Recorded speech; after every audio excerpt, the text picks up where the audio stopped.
Hello, everybody. Welcome to the Jersey Joe Corner. It is brought to you by Big Heads Media. It is going to be a great hockey season coming right up. A lot of interesting things. Anchor.fm will help you start your podcast and get things rolling. It's going to be a lot smoother when you get the Anchor app, and it's so much easier to navigate. Even their online website at anchor.fm is very efficient, and you can do a lot of great things with it. And I stand by it myself. And I must say, it's time to say, let's go Devils.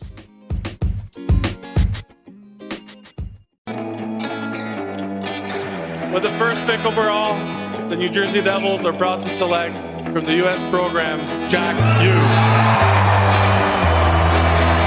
Let's go, baby!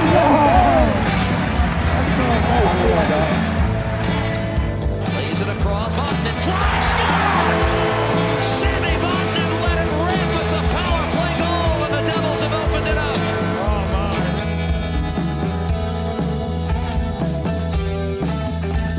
Nico walking in, shooting, score! Nico Asher on the rush, ends it in overtime, and the Devils win it in Montreal.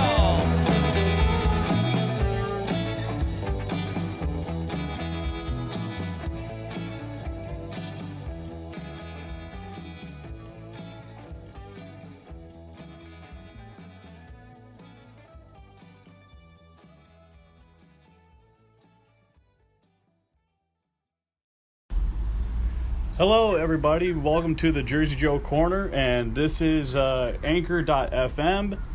They help you transition into the neutral zone very smoothly for your podcast and everything, and then they help you get into the offensive zone just like Jack Hughes did for Team USA and getting those medals. And without further ado, I'm going to get the most insightful person I've been in contact with, and Jim Biringer of Boston Hockey Now. I'm going to get him ASAP without screwing around. And let's go Devils. And for those Bruins fans and other hockey fans listening, I hope you enjoy today's podcast.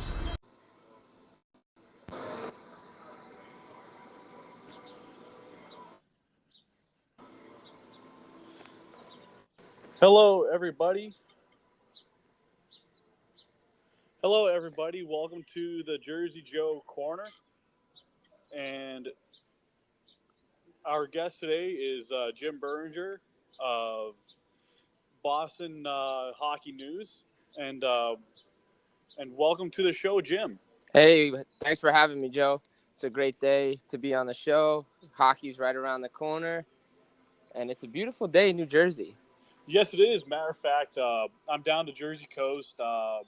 You might not know this region very well, but if you know the name Jim Dowd, he lives in the area. So he's certainly a 1995 Devil that you can't miss down here.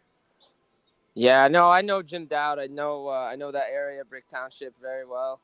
I like going down the shore. So, yeah, Brick Township, great place. Good hockey down there as well.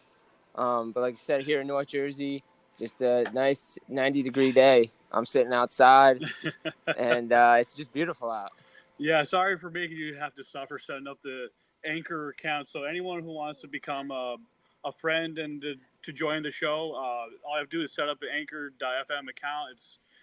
It may sound tantalizing, but it's a lot easier than you may anticipate. Without holding anything back, me living down in Monmouth County, I want to bring up two New Jersey boys. Let's start up with the local boy in Jake Larusso. Yeah.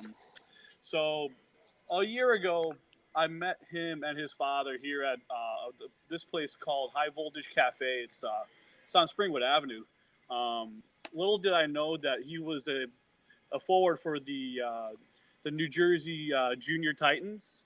I've known about the Titans because I've seen people wear their shirts and apparel. However, I did not know there was a billet family in my town. Can you tell me what you know about Jake? As much as I know about Jake, I know, like you said, he played for the Junior Titans last year. He's from Coles Neck, New Jersey, and he was a 16-year-old forward last year. In 33 games, I believe, he had 30 goals, 12 assists, and he played 6 games with the big club and registered an assist. Just doing a quick research before the show today. And, he seems to have that quality of a player that can make it in the next level. He's going to be on the team, the big club this year, and they have tryouts right now. I just talked to one of my buddies who works for the Titans, and tryouts are right around the corner. So that is exciting news. So earlier today, I was on Twitter. I was investigating the Junior Titans account that they had practice between 10 and they had the real session at 3 p.m. Because the preseason's just beginning. He also told me a little before, I believe, July, he said to me that I mentioned the name Alex Gaffney to him. Is it true that Gaffney is a similar player to Taylor Hall at that level of youth hockey? Can you elaborate on that? Yeah, I mean, I like what I see from Gaffney. He brings that quality that Hall has for the Devils. He's got that it factor when it comes to scoring, and I like his game very much. Again, you're looking at a kid playing, for the Titans here in Jersey. You're looking at, an NHLer right now, but the similarities are there, and I like what I've seen from him in the few games that I did see down at the Titans last year, and obviously his stats online. And I like what he sees now. He's got to develop a little bit more, because in the NHL, not to jump around real quick, but the big knock on Jack Hughes coming out of the draft was he had to put size on. And, you got to develop to make it in the big leagues, as they say. But I like where this skating and the speed and the skill is. And the fact that regular season hockey, guys like Gaffney, guys like Hall can succeed. In the playoffs, it's a different story and it's a different animal. Yes, and you talk about playoff hockey, and you see these kids, like, some kids beef up at an early age. They want to fit in really well. To kind of compare him a little bit like that, Nico Hischier's starting to add on weight, although he's 6'1", but Gaffney's a smaller kid by a few more inches. Do you see the similarities of a Johnny Gaudreau with the way he skates a little bit and the stick handling? Absolutely. Yeah. Sorry to cut you off there, but absolutely. I mean, I like what I see from him. I mean, Gaudreau, for his size and his ability, you heard the knock on him too. But, yes. But at this level in regular season, these guys can dance around. They can make great passes. It's all about highlights. But a guy like Gaudreau, as you saw in the playoffs, a team against Colorado could just knock him around. And you got to just beef up a little bit, or you're going to have to put somebody with him that can protect him a little bit. So this is a great segue, because this reminds me of how John Hines has Jack Hughes, and you have Kyle Palmieri, you have Wayne Simmons, you have a couple extra guys, Miles Wood, and then you have Nathan Bastian. You have these big bodies that can be like, I wouldn't say like the big bodyguard, but you have these guys that are going to keep guys like Hughes and Hischier protected, and you have more enforcement around these big threats, offensive threats that can be like the Kane and Taves, or the Crosby Malkin effect, if you will. But you have someone like a Hornqvist, or maybe someone who can hold the other teams accountable, who want to take a headshot or a cheap shot at a Devil. So can you touch on that? Yeah, I mean, look, just running quick lines here, because that's what everybody likes to do this time of year. You want to run lines, see where guys fit in. Having Simmons, having Palmieri, having a Miles Wood, and maybe even a Blake Coleman guy that can slot in differently. You have to see where they fit in training camp. But as I was in Burlington, Vermont over the weekend, PJ Stock was there at a Bruins event. I was covering for Boston Hockey Now, and he talked about how your depth players this time of year, in this day and age with the NHL, are playing more like top end forwards did back in the 70s. Back in the day, old hockey, you had a fourth line that was just, out there fighting, hitting hard, banging. Now today, the fourth line and your depth players, third, fourth line, have a lot of skill as well, and they can play. And that factors into a coach's decision on where they want to put him in the lineup. Like a guy like Simmons and Palmieri, they slot in great on that right side and even on the power play because they're a big body that can just sit in front of the goalie. And those two guys can definitely protect Hall, even Hall, Hughes, little smaller guys like even like a Jesper Bratt. He needs a little bit of protection too, even though he's a winger. He's a skilled forward that we saw a couple years ago. He made the team right out of training camp, and we didn't know, who's this guy. And you could see that he developed with Hischier, and they had some chemistry there, and maybe that's something John Hines goes back to this year. You got to see what develops in training camp, what guys have chemistry-wise. As Hall recently said in an interview up in Canada, he likes to play with different guys during training camp to get a different feel. So maybe we see, different combinations once training camp begins. But I like the way the Devils are built. They have big bodies that can protect the skilled forwards in a way that they hadn't had in the past years. So this sounds like a very good insurance to have in camp and have guys like Taylor Hall and someone else who have fun with different players and build chemistry and not just throw someone in, in the middle of the season and say, oh, there's this conundrum. I have to get used to this change. It's better to have this change in preseason than during the season. Would you think that would be more productive versus counterproductive? Yeah, I think it's more productive to get used to your teammates and working with different lines and different players in the preseason and in training camp. That's where you need to get that stuff out of the way. I mean, obviously, injuries happen in the regular season. You can't really, account for that. And the little practice that they do have, you can't really, account for. But in the preseason, this is when it's time to say, okay, Hall, maybe we're going to slide up a guy, bring up Bratt, maybe bring up a Gusev, maybe, hey, even, maybe we switch Zacha to the wing, see how he fits in there. And, just different combinations. That's where you got to play around because you don't want to be set in stone with certain line combinations going into the season, because if it doesn't work right away, now you're changing on the fly really quickly and you don't have as much practice time during the regular season as you do in training camp to get adjusted to different lines.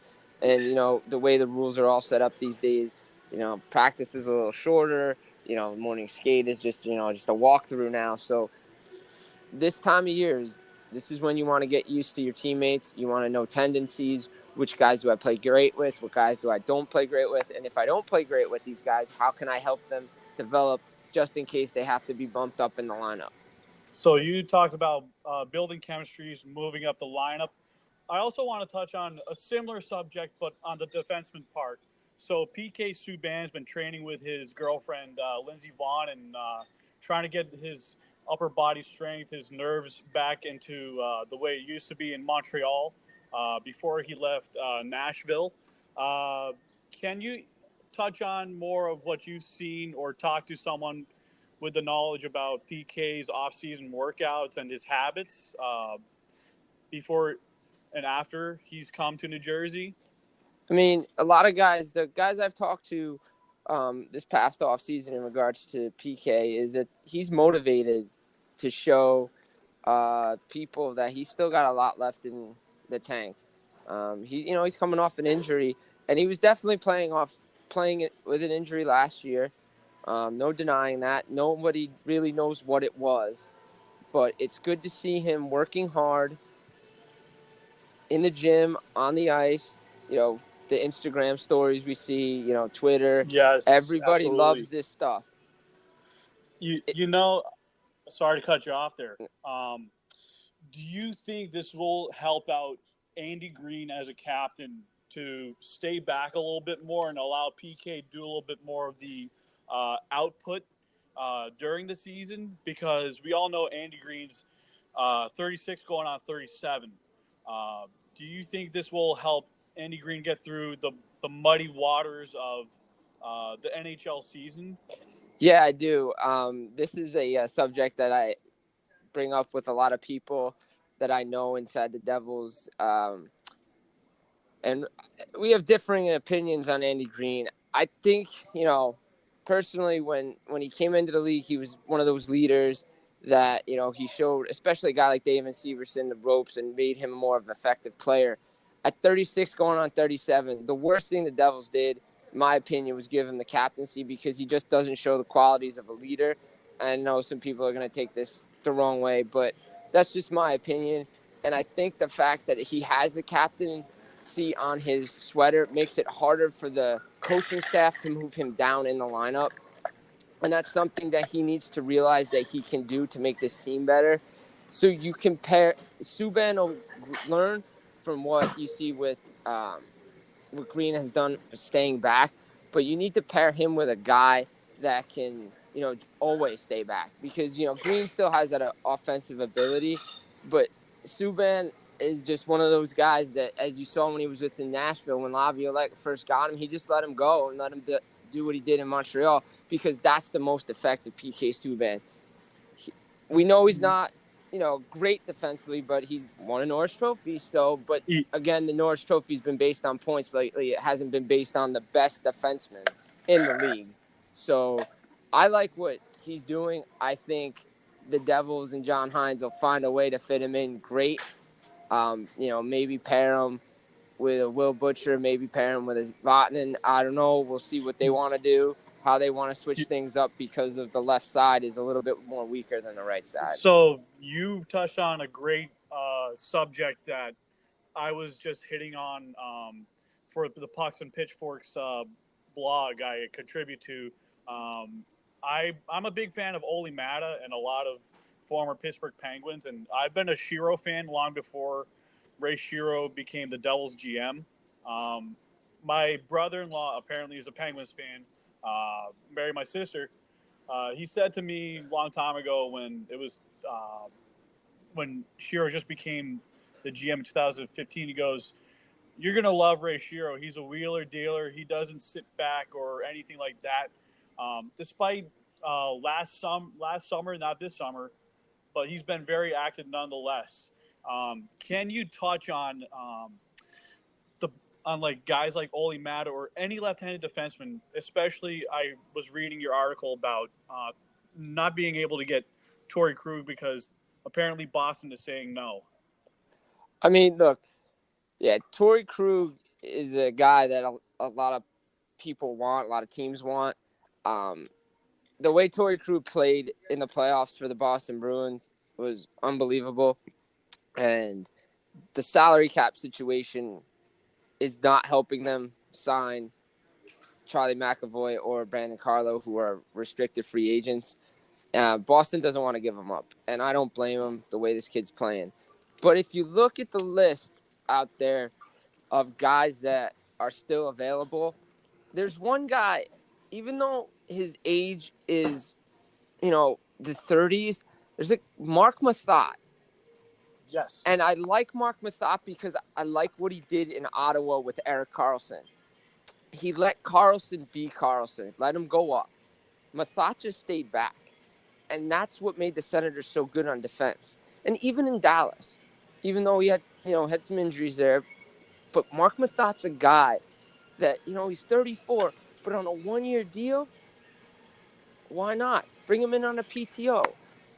You see what he's got? Because, look, the Devils are known to bring guys in on PTOs and then let them go, and then they become the next big thing. Yeah, that's one of those things. You bring up Dallas as one of those teams. I know Butcher and Mueller are the current left-handed defensemen, but I'm also a big fan of guys that can play big minutes on the left side. And I really am a big fan of S.L. Lindell, who's 25 years old, under $6 million cap per year via 2025 July 1st. If Dallas, for some reason, falls out of favor for the playoffs, do you see Ray Shero working his magic to get any of those left-hand defensemen or even a cheaper guy like Jamie Oleksiak? I could see it, but again, we're talking down the road. But I could see Shiro even dealing even before that.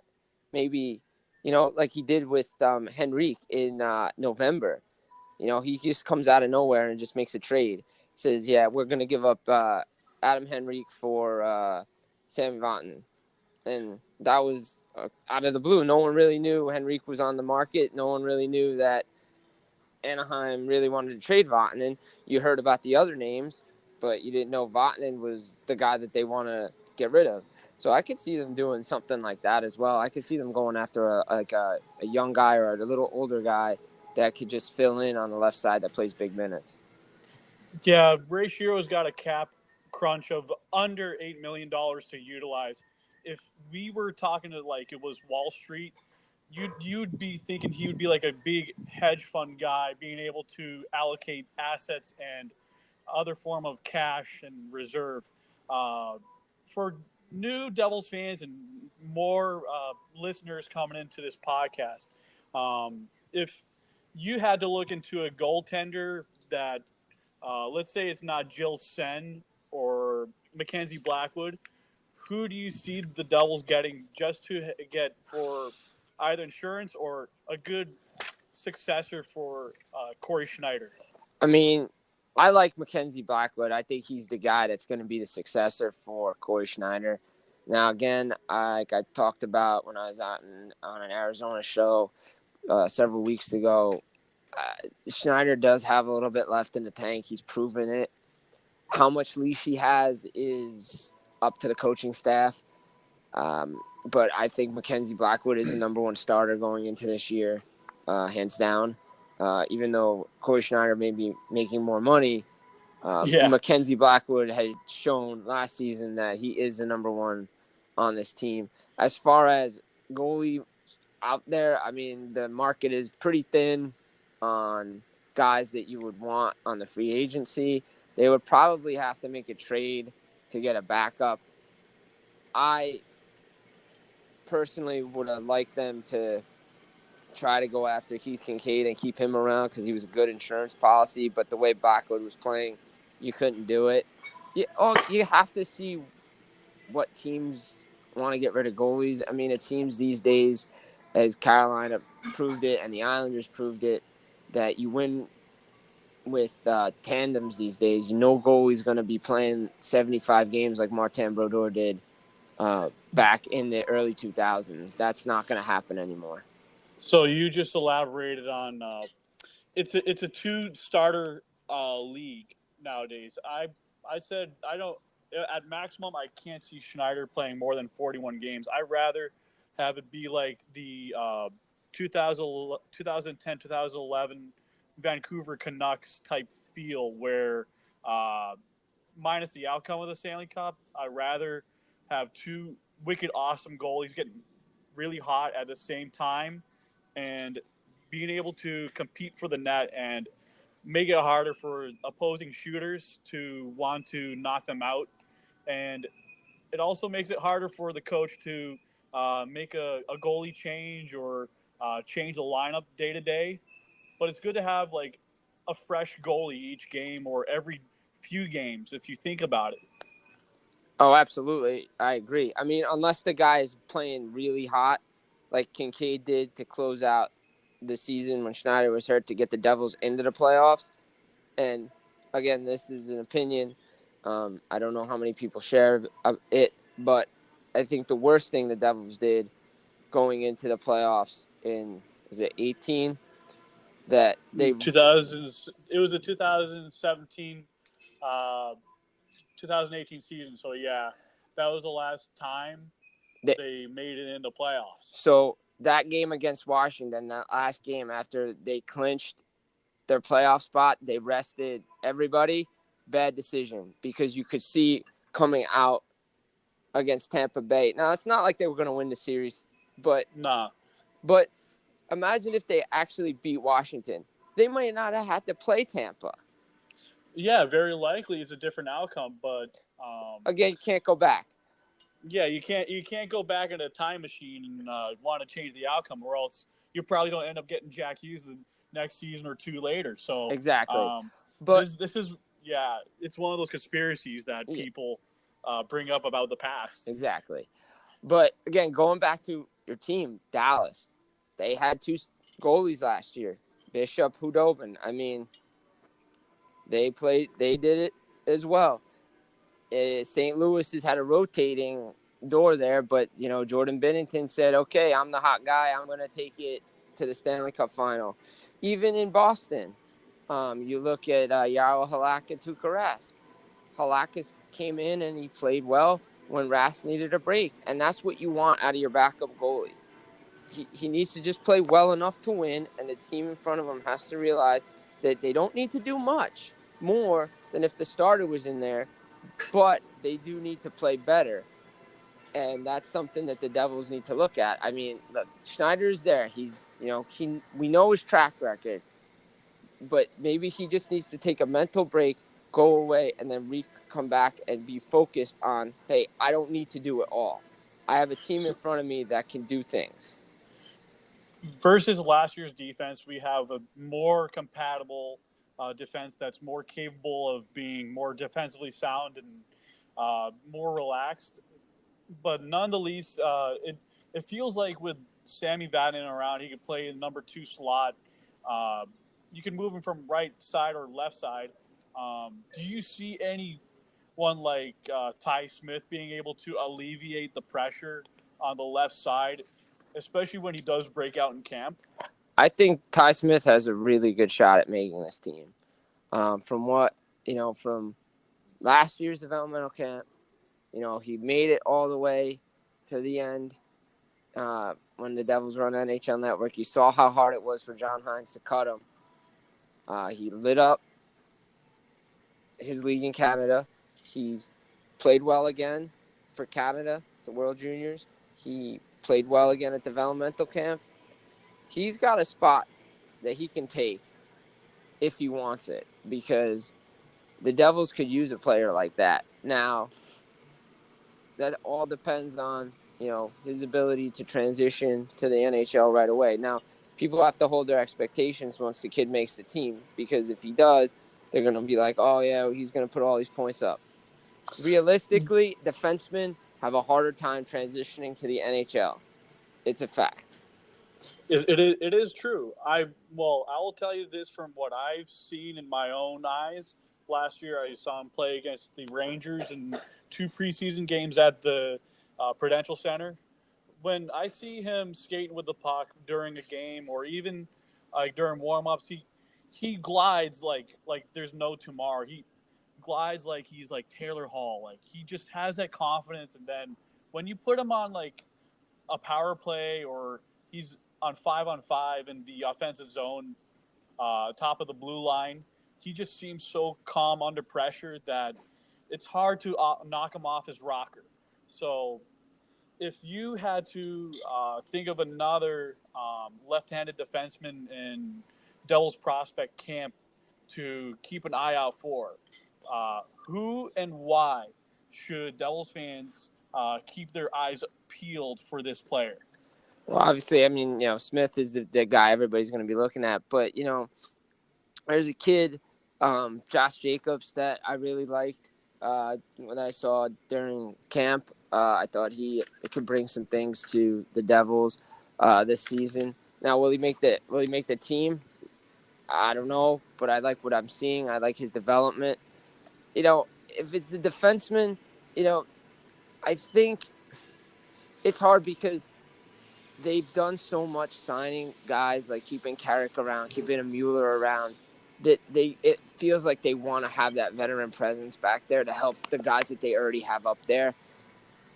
For me, a guy that I think on the other side, on the forward side, that people need to take a look at would be Jesper Blomqvist, because he's worth watching. Because if he makes this team, all the line combinations go out the door. And John Hines is playing with a new deck, because I like the way this kid is playing. I liked what I saw in developmental camp. I like what I saw in Sweden, parts of the time that I saw him. He is the real deal, and he could make noise this year during training camp. I was going to say Jesper Blomqvist is one of those guys. I know Rasid Besarovic, or Devil Swede on Twitter. He's the Swedish guy I keep in touch with, and he said that Jesper Blomqvist is the real deal. And I actually, I'm actually happy I keep in touch with the guy, because I remember during the season I saw Jesper Blomqvist get a pass, and he was able to knock in midair, not a high stick, but like midsection level. He was able to keep the puck in front of him, and then he was able to score on the opposing goalie in the SHL. So, is that one of the many capabilities of his athleticism? And if you had to compare him to another Swedish forward or any player that you could think of, who would you compare Jesper Blomqvist to, and why? Wow, that's a good question. Blomqvist, he's got those quick hands. Hughes obviously gets the comparison to Kane because of the American capability, but if you wanna look at a comparison for Jesper Blomqvist, maybe you look at a guy that just played for Vancouver Canucks last year and won Rookie of the Year, in Elias Pettersson. I mean, the skill set's similar. Their hands are unbelievable. Some of the passes Pettersson made last year and received were great. His rookie campaign was cut short because of injury, but it didn't matter. He was running away with that. He's definitely Blomqvist has those hands and that skating ability that makes opposing teams think about what his next move is. His vision is really, really good too. So, Pettersson has that same vision. Kane has that vision. Forsberg has that vision. I'm not saying he's going to be like Peter Forsberg. So anybody out there that says, hey, this kid, Jim said he's going to be Peter Forsberg. No. He has similar traits to Forsberg, because the era we all grew up watching him. So, those are the guys I look at. Pretty comparable. You don't want to go back too far because the errors were different. Yes. What I like to elaborate on is last year for the draft and whatnot, I kept a notebook of players and traits that I thought they reminded me of, and I thought of Jack Hughes as someone who his speed and skating ability reminded me of Connor McDavid in that sense. And I thought his smarts were similar to a little bit of Patrick Kane and Jonathan Taves. Can you explain to the viewers, listeners, your side of Jack Hughes' traits? I mean, Jack Hughes is one of the best prospects I've seen in a long time. Everybody says Connor McDavid, Austin Matthews, the generational players. There's only so many generational players that come through a draft in so many years. Can Jack Hughes be that guy? Absolutely. I like his skating. I like his stick handling. I like his shot. His passing. He's got the smarts out there that are necessary to avoid the contact that these smaller guys get when the bigger guys get physical with them. He knows when to get rid of the puck at the right time, and it's just that hockey sense that you can't teach, similar to what a Kane has, similar to what a Taves has, similar to what a McDavid has.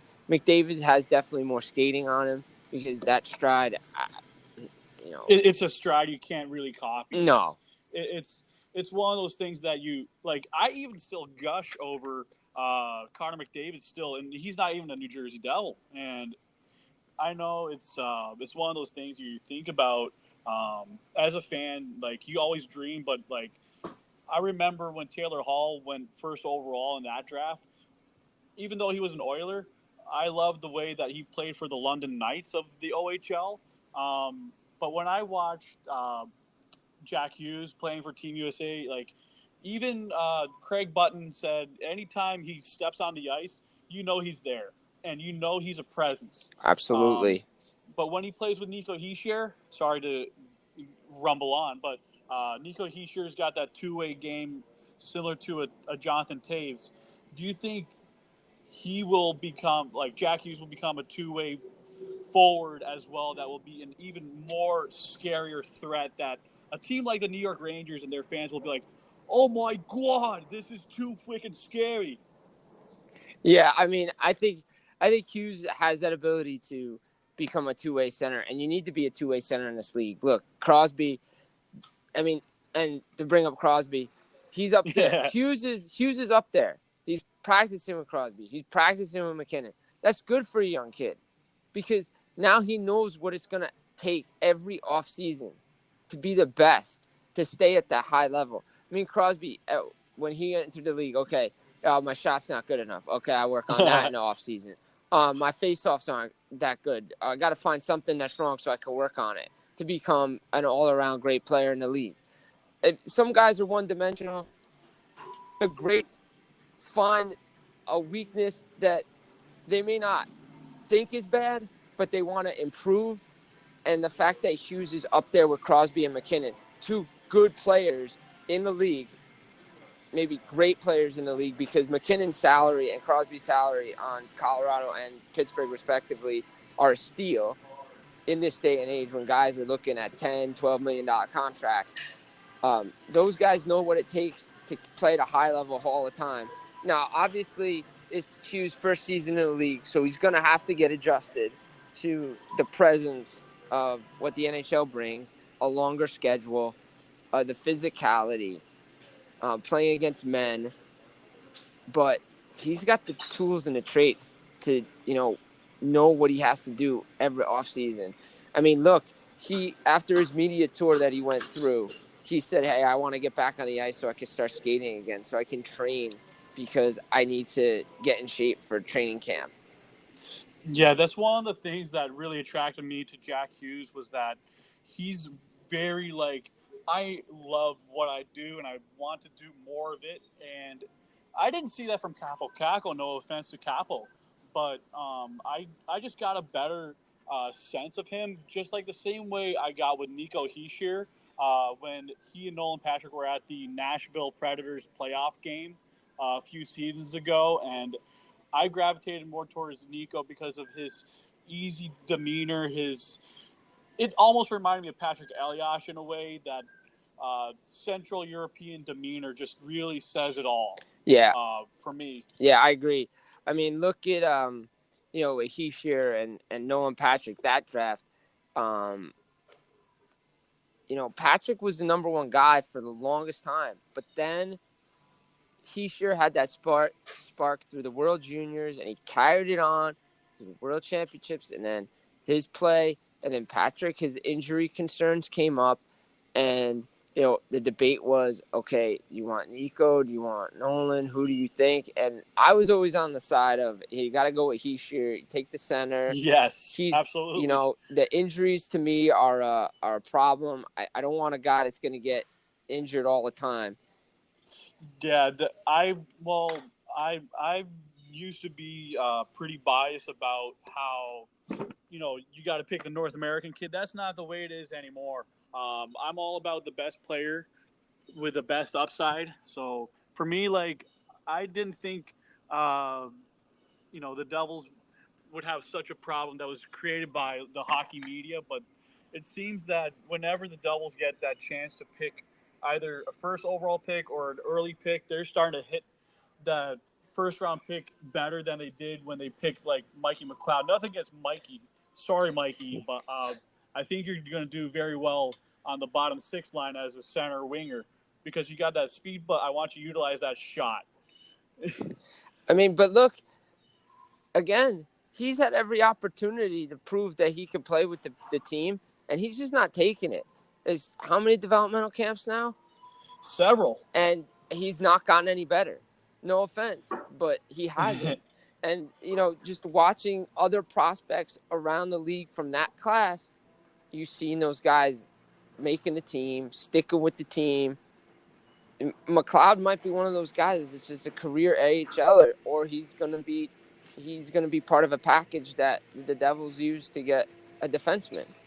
Yes. Matter of fact, I was just thinking about that package that the Devils used John Quenneville to get John Hayden. At least Quenneville had a bit more upside, but not that much. Realistically, either way, they weren't meant to be with the Devils. I mean, no offense to both players, but I rather have John Hayden, who's a strong player who could be like Battleship Kelly from Don Cherry's Wrath of Grapes past. If you remember that on Netflix. I agree. Yes, that could be, he's the forgotten man in all this offseason. John Hayden.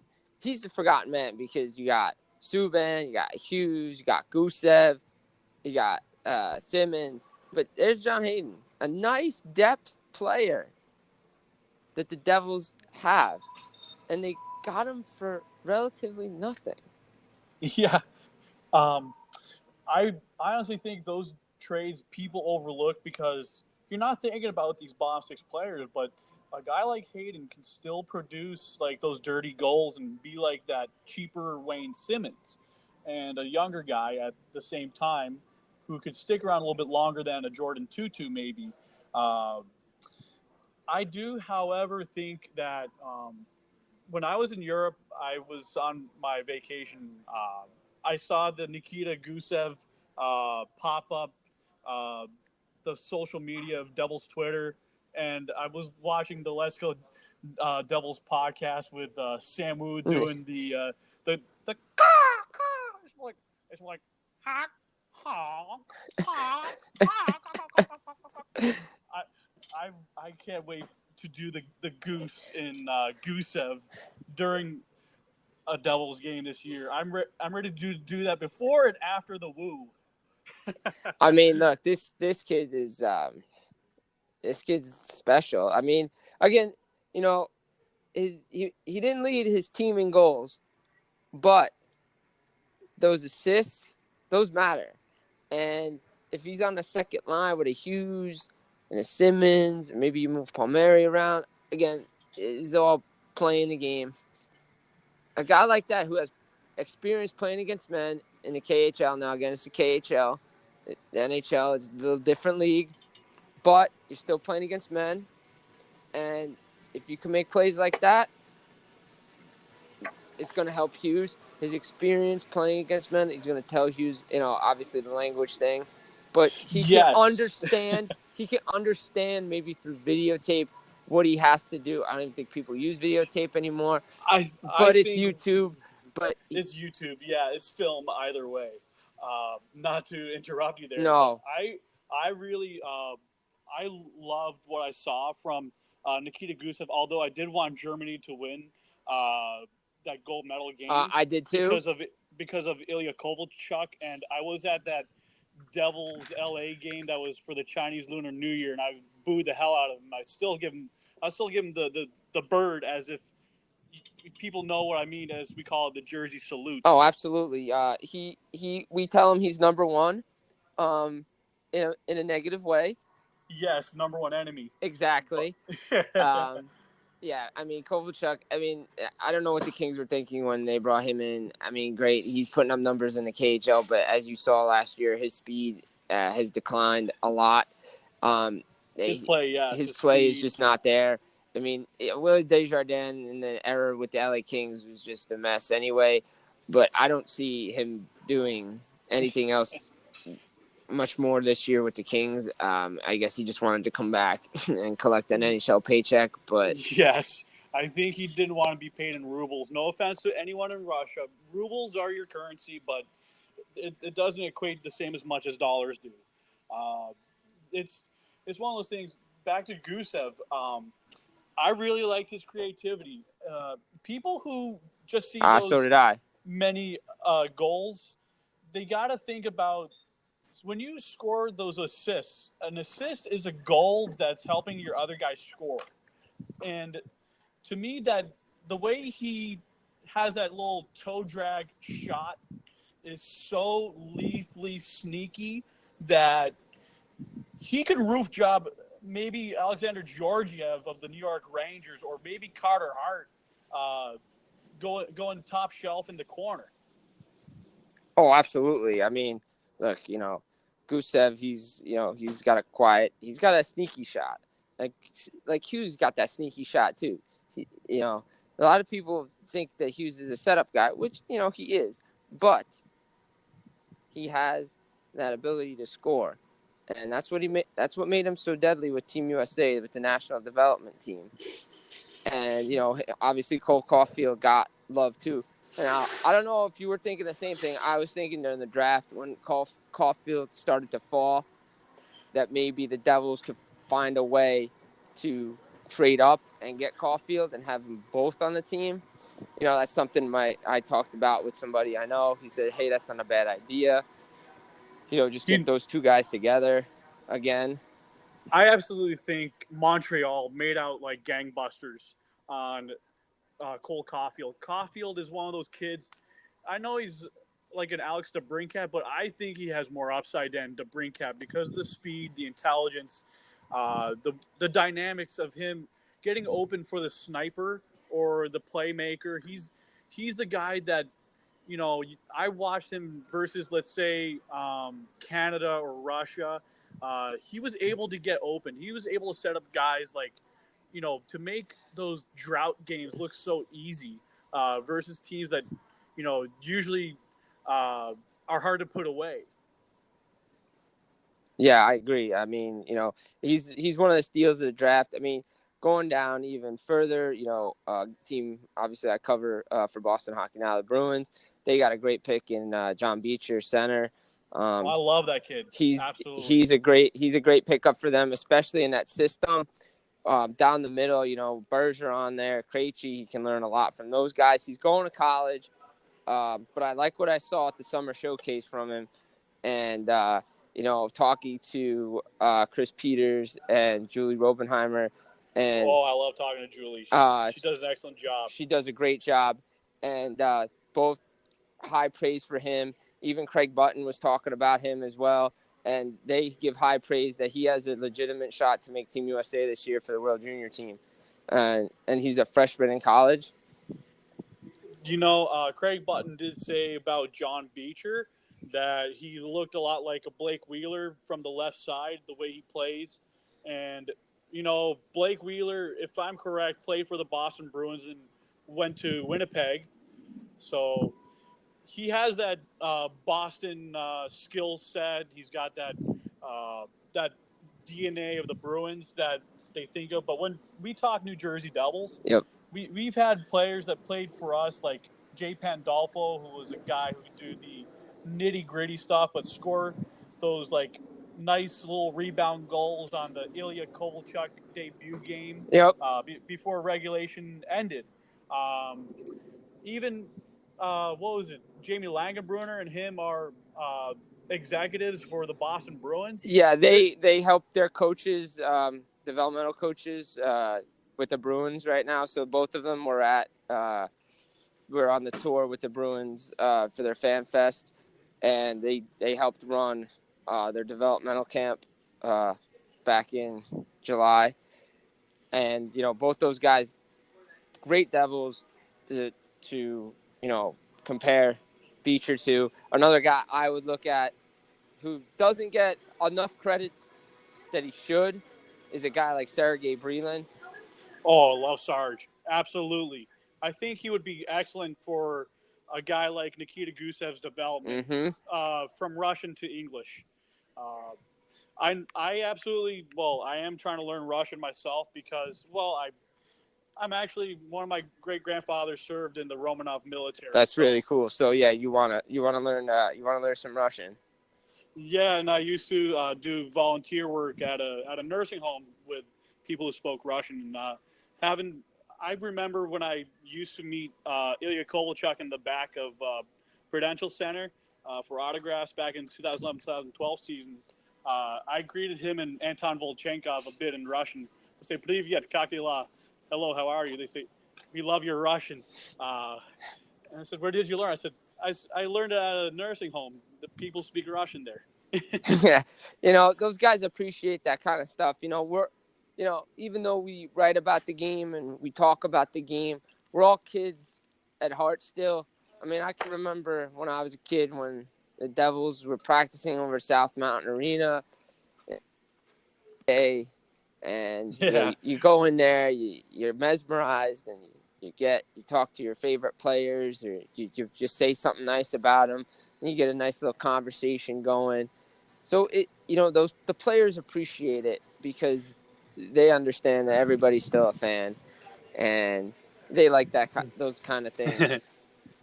Also, one of the first things when I moved to New Jersey in 2005, I'm originally from Western Mass, but my mom's maternal line has been in New Jersey since 1664. But my father's side has been in not New Jersey, but New York since 1912 and 1918 from Poland and Lithuania. So my Lithuanian side showed up more because when I moved to New Jersey and I learned about Dainius Zubrus as a Devil, my true fan side came out because of him, because he was from Elektroniai, which is a little bit outside of Kaunas, which is where my great-grandfather who served in the Romanov army was from. And so when I met Dainius Zubrus in 2011-2012 season, I told him that my grandfather taught me a lot about Lithuanian stuff and how much he loved his parents being from there. And Zuby was so happy to sign my uniform, and there were a couple other Lithuanians that were actually at that Devils game because of Zuby. Yeah, I mean, look, Zubrus, one of those guys that, again, he gets forgotten about as, a good player for the Devils. He really helped the young kids, especially 2011, 2012.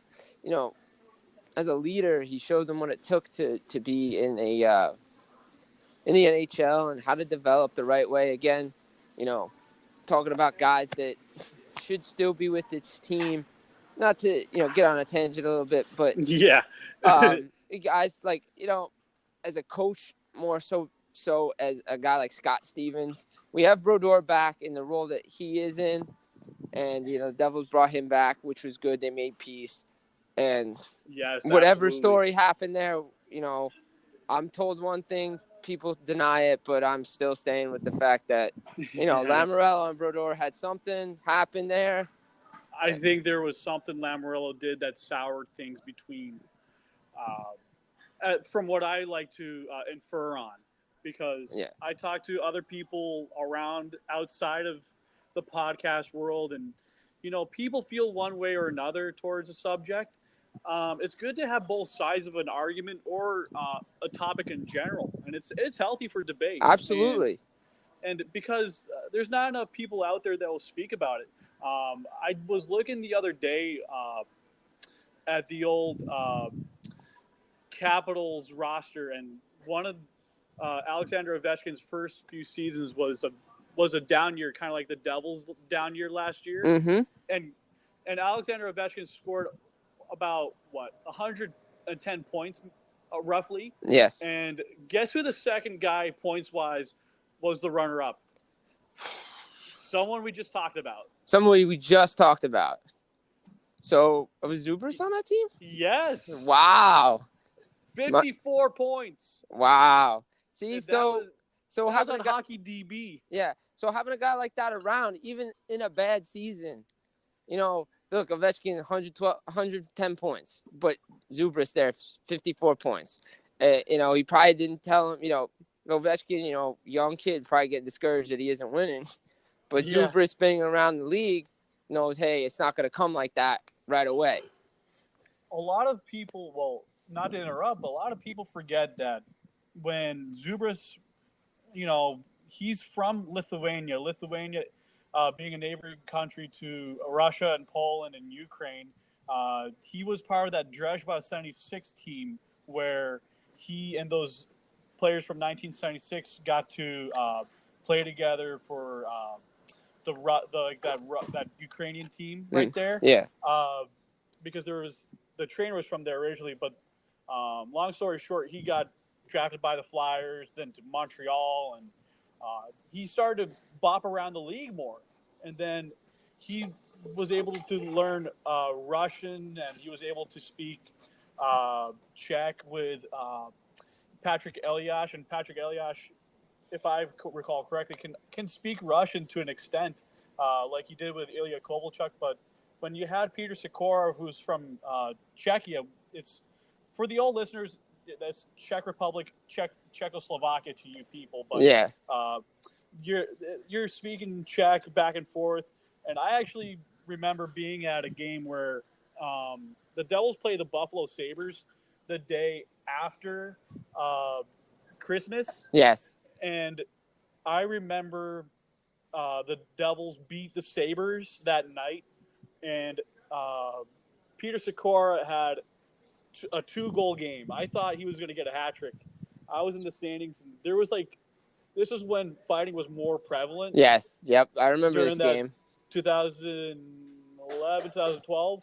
And I remember there was 10 guys fighting in total. There was about maybe, I don't know how many penalty minutes there was that day, but it was crazy. I got an $11 ticket at that time because Jeffrey Vanderbeek was the full owner at the time. Yeah, I remember those $11 seats.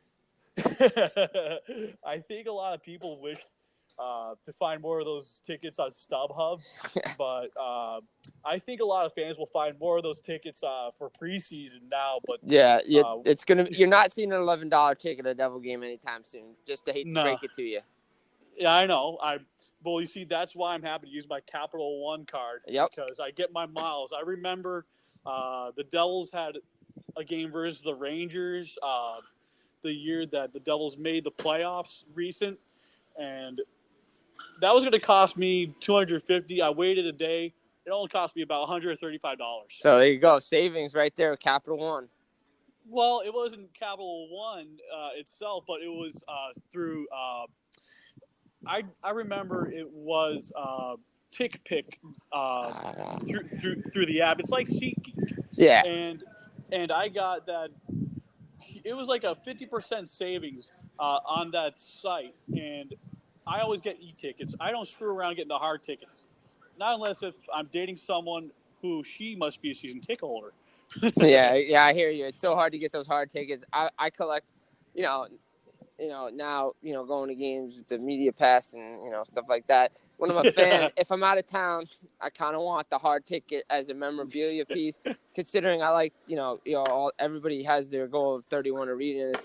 And, if you're at a different arena and it's a special night, you like to have that hard ticket. And I'm always a fan of the hard tickets because my first game as a Devil fan, so going back to 88, 89, I still have it in, in a frame. So, I like the hard tickets. Yes. I usually, if I can get a hard ticket, I like to hold on to it. Especially one of my favorite ones was not just the Henriquez Over one, but also the Devils versus Flyers when the 2012 lockout ended for 2013. Yes. And I was there. I hate to bring up this guy again, but he's a prevalent Russian who inspired Nikita Gusev and a couple other guys. Ilya Kovalchuk had a penalty shot goal on Ilya Brizgalov. And I remember screaming on the top of my lungs, "Universe!" Yeah, yes, Ilya Brizgalov and his 24/7 comments on the road to the Winter Classic about the universe and how humongous big it is. And I remember saying "huge 5-hole" because he did. I just remember, okay, for Devils fans who weren't fans at the time, in the 2011-2012 Stanley Cup playoffs in the second round, I remember being at that Devils meetup at the Rock, watching the live viewing party, and I didn't think that puck would have gone in the back of Brizgalov's net because the way he couldn't play the puck properly, and it hit off Clarkson and went in. I was so dumbfounded. Well, if memory serves me right, is that the goal that Clarkson ends up on top of the net somehow? Yes, he did like a belly dive. Yeah, it goes off of him, and he does a belly dive onto the net, and the puck goes in, and then the net comes off, and then you just see Clarkson just hanging on the net. But the rest of his teammates come around and crowd him because the goal counted and the Devils scored. I would like to think that would be the goal if this season goes correct and the Devils have a wonderful season that leads them to the playoffs. Imagine Wayne Simmons scoring a goal like that on like a odd man rush or something in the zone like that, and he does like the Ric Flair woo, and PK Subban is like partying, jumping up and down, like no tomorrow. I mean, look, the way the Devils have constructed this offseason, and we talked about this earlier on about how Ray Shero didn't do much last season, and maybe he had a method to his madness. I still, like you said, there's a healthy place for debate on whether or not you agree with that or not. I'm on the side of, maybe they could have done something to keep a guy like John Moore around for a year or two at a reasonable contract to help the defense.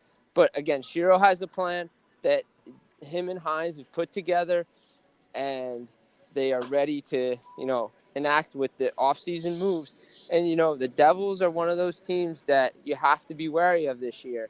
And listening to PJ Stock again at the event I was at yesterday, he talked about New Jersey, about, one of those teams that you can't take for granted anymore. Like last year, okay, going against New Jersey, bank 2 points in the standings. Well, this year it's not going to be like that. They have an improved roster. Their defense is a lot better.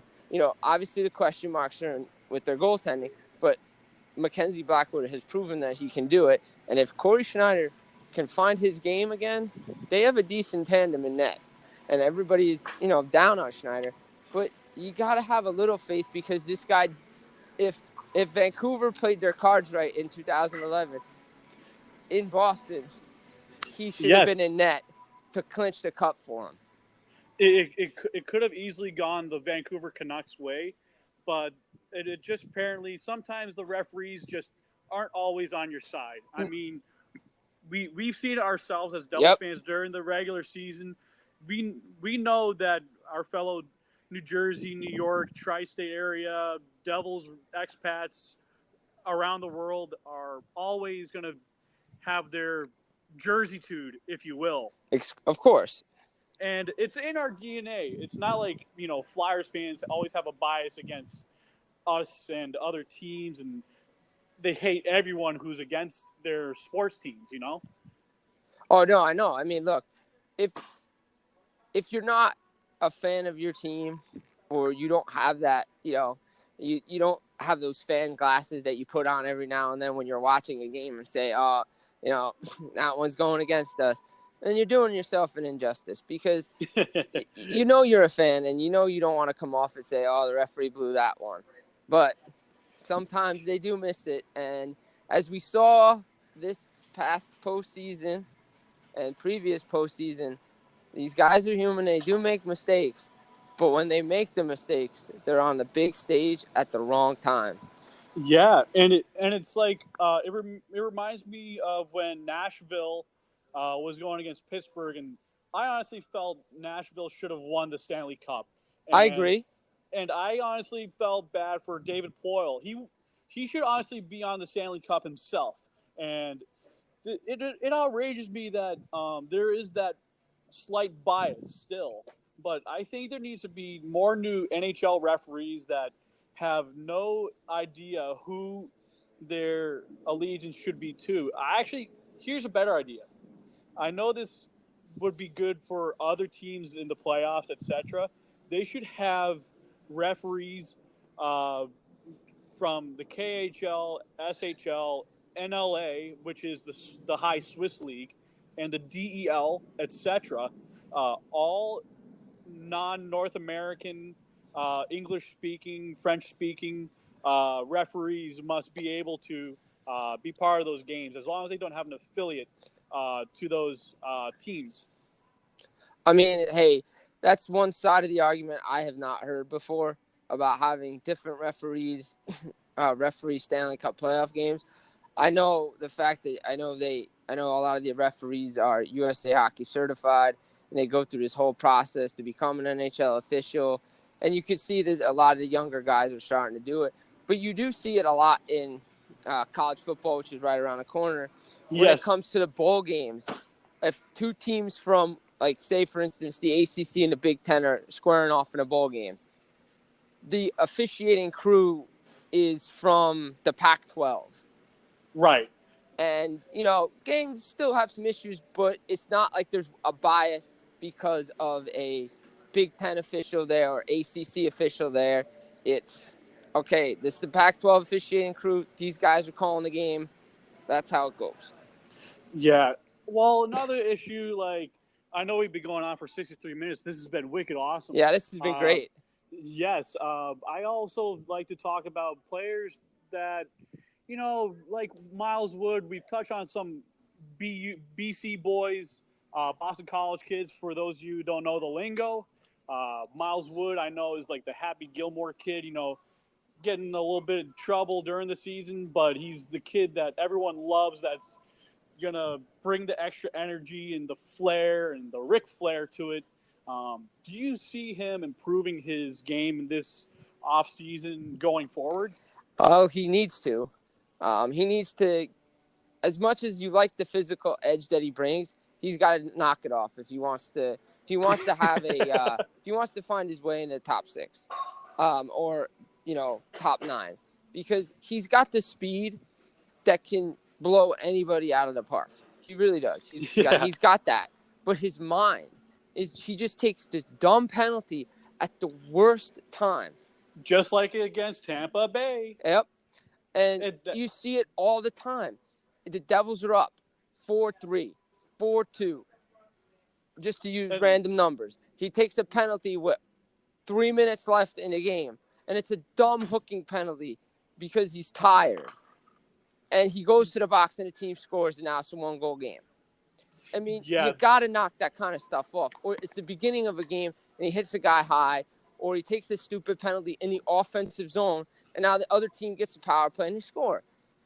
Yeah, to refer to people who are in baseball season still, when you give a dumb penalty like that, that's like intentionally hitting the batter, giving him on base, and allowing him to steal the base and being able to have his man knock him in to score. That's like what the power play essentially does for most teams in the NHL. Yeah. It's like being given your own poison. Yeah. It's like being given your own poison. Absolutely. And another great comparison analogy would be, when you play the Yankees or the Red Sox, for our fans out there, especially those in the Boston area who like the Red Sox, and, our Yankee fans, the two known teams, you give those teams extra outs by making errors, they're going to make you pay for it. And that's what the power play does too. You can't give good teams like Tampa, Pittsburgh, Washington, Vegas throw in there, even though it's their second season. Right. San Jose, you cannot give those teams power plays. They have too many weapons that can beat you. And you always have to worry with that guy out there. And that's something that he needs to realize that he can't do. And hopefully John Hines talked to him about in the exit interviews, because that's something that if you want to make it in the league, you can't take dumb penalties. There's a time and a place for penalties. There's the quote unquote good penalty when a guy's coming in on a breakaway and you take him down. That's a good penalty because he might score.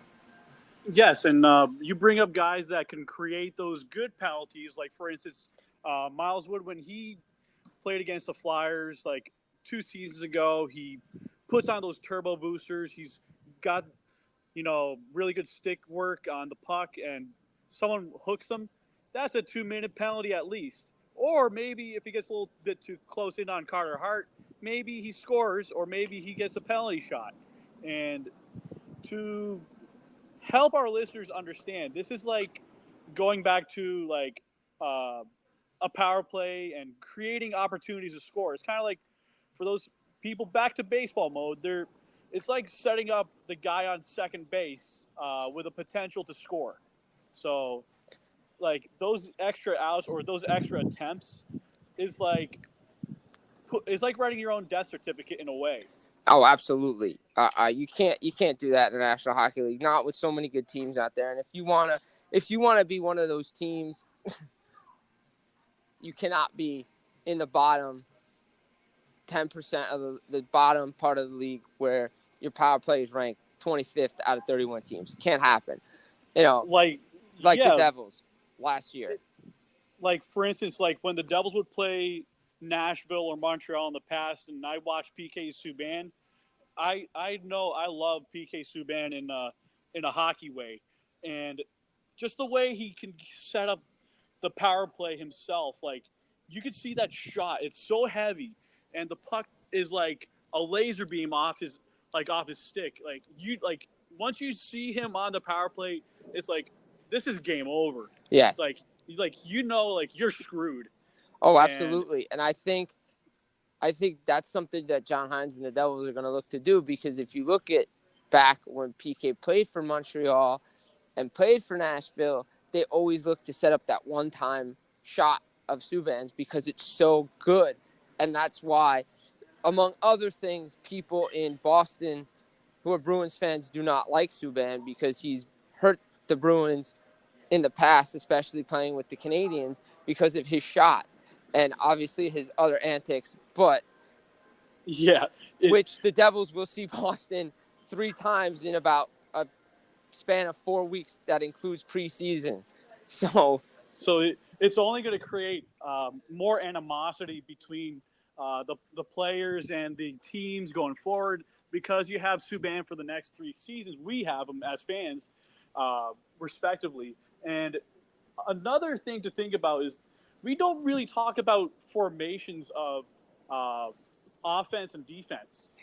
And you see at the top of like the point on, like when you set up the face-off, you get the 2 defensemen back. You have your offensive guy like Subban who can bomb it in. You have a Butcher, or maybe you have someone safer like a Ty Smith who will be on his opposite side, just feeding him the puck. And then you have, let's say theoretically, you have Nico Hischier on the wing, and you move, let's say, Jack Hughes to center, and then you have maybe you have another right winger. Maybe you put Palmieri right there, or Simmons, somebody like that. You could fill in front of the net. Or what a lot of teams have been doing recently is sending 4 forwards out, one guy who can just pass to a guy for a one-timer on the point, because that seems to be what a lot of teams are doing. Or what you'll see on a 5-on-3, if a defenseman doesn't have a good shot, they'll go 5 forwards. If there's like a little time maybe to just get a goal, and if not, the defenseman will come out if it gets cleared to set like a one-timer up for the guy who has a great shot. And, the Devils could, a lot of things John Hines and the Devils can do this year in regards to formations, who's going to quarterback it, who's going to be on it, is, with Subban now, do the Devils, because Butcher played a lot of PP1, power play 1 for those teams. Exactly. And for fans that don't understand what PP1, PP2 is, power play 1, power play 2. And, Butcher was on power play 1, but with Subban now, does he shift back to a power play 2 role, because Butcher's been so good on the power play for the Devils? That's where he's gotten a lot of his points from. Or, do they go Butcher and Subban on the first power play, and is their second power play a little weaker? So it's a lot of juggling for John Hines. And again, to go back to the beginning, this is the time to do it, time to tinker with it, have fun with it. Okay, what combinations can I roll with? what guys are going to play in the preseason. You know, how can I set things up? It's one of those things. It sounds like roller hockey, way you could set up a power play, like the way you could just tee it up and bomb it in. But the movement of the defensive players are going to try and collapse you, or they might do an umbrella. Mm-hmm. They might do a little bit of side to side, you know, trying to play the puck.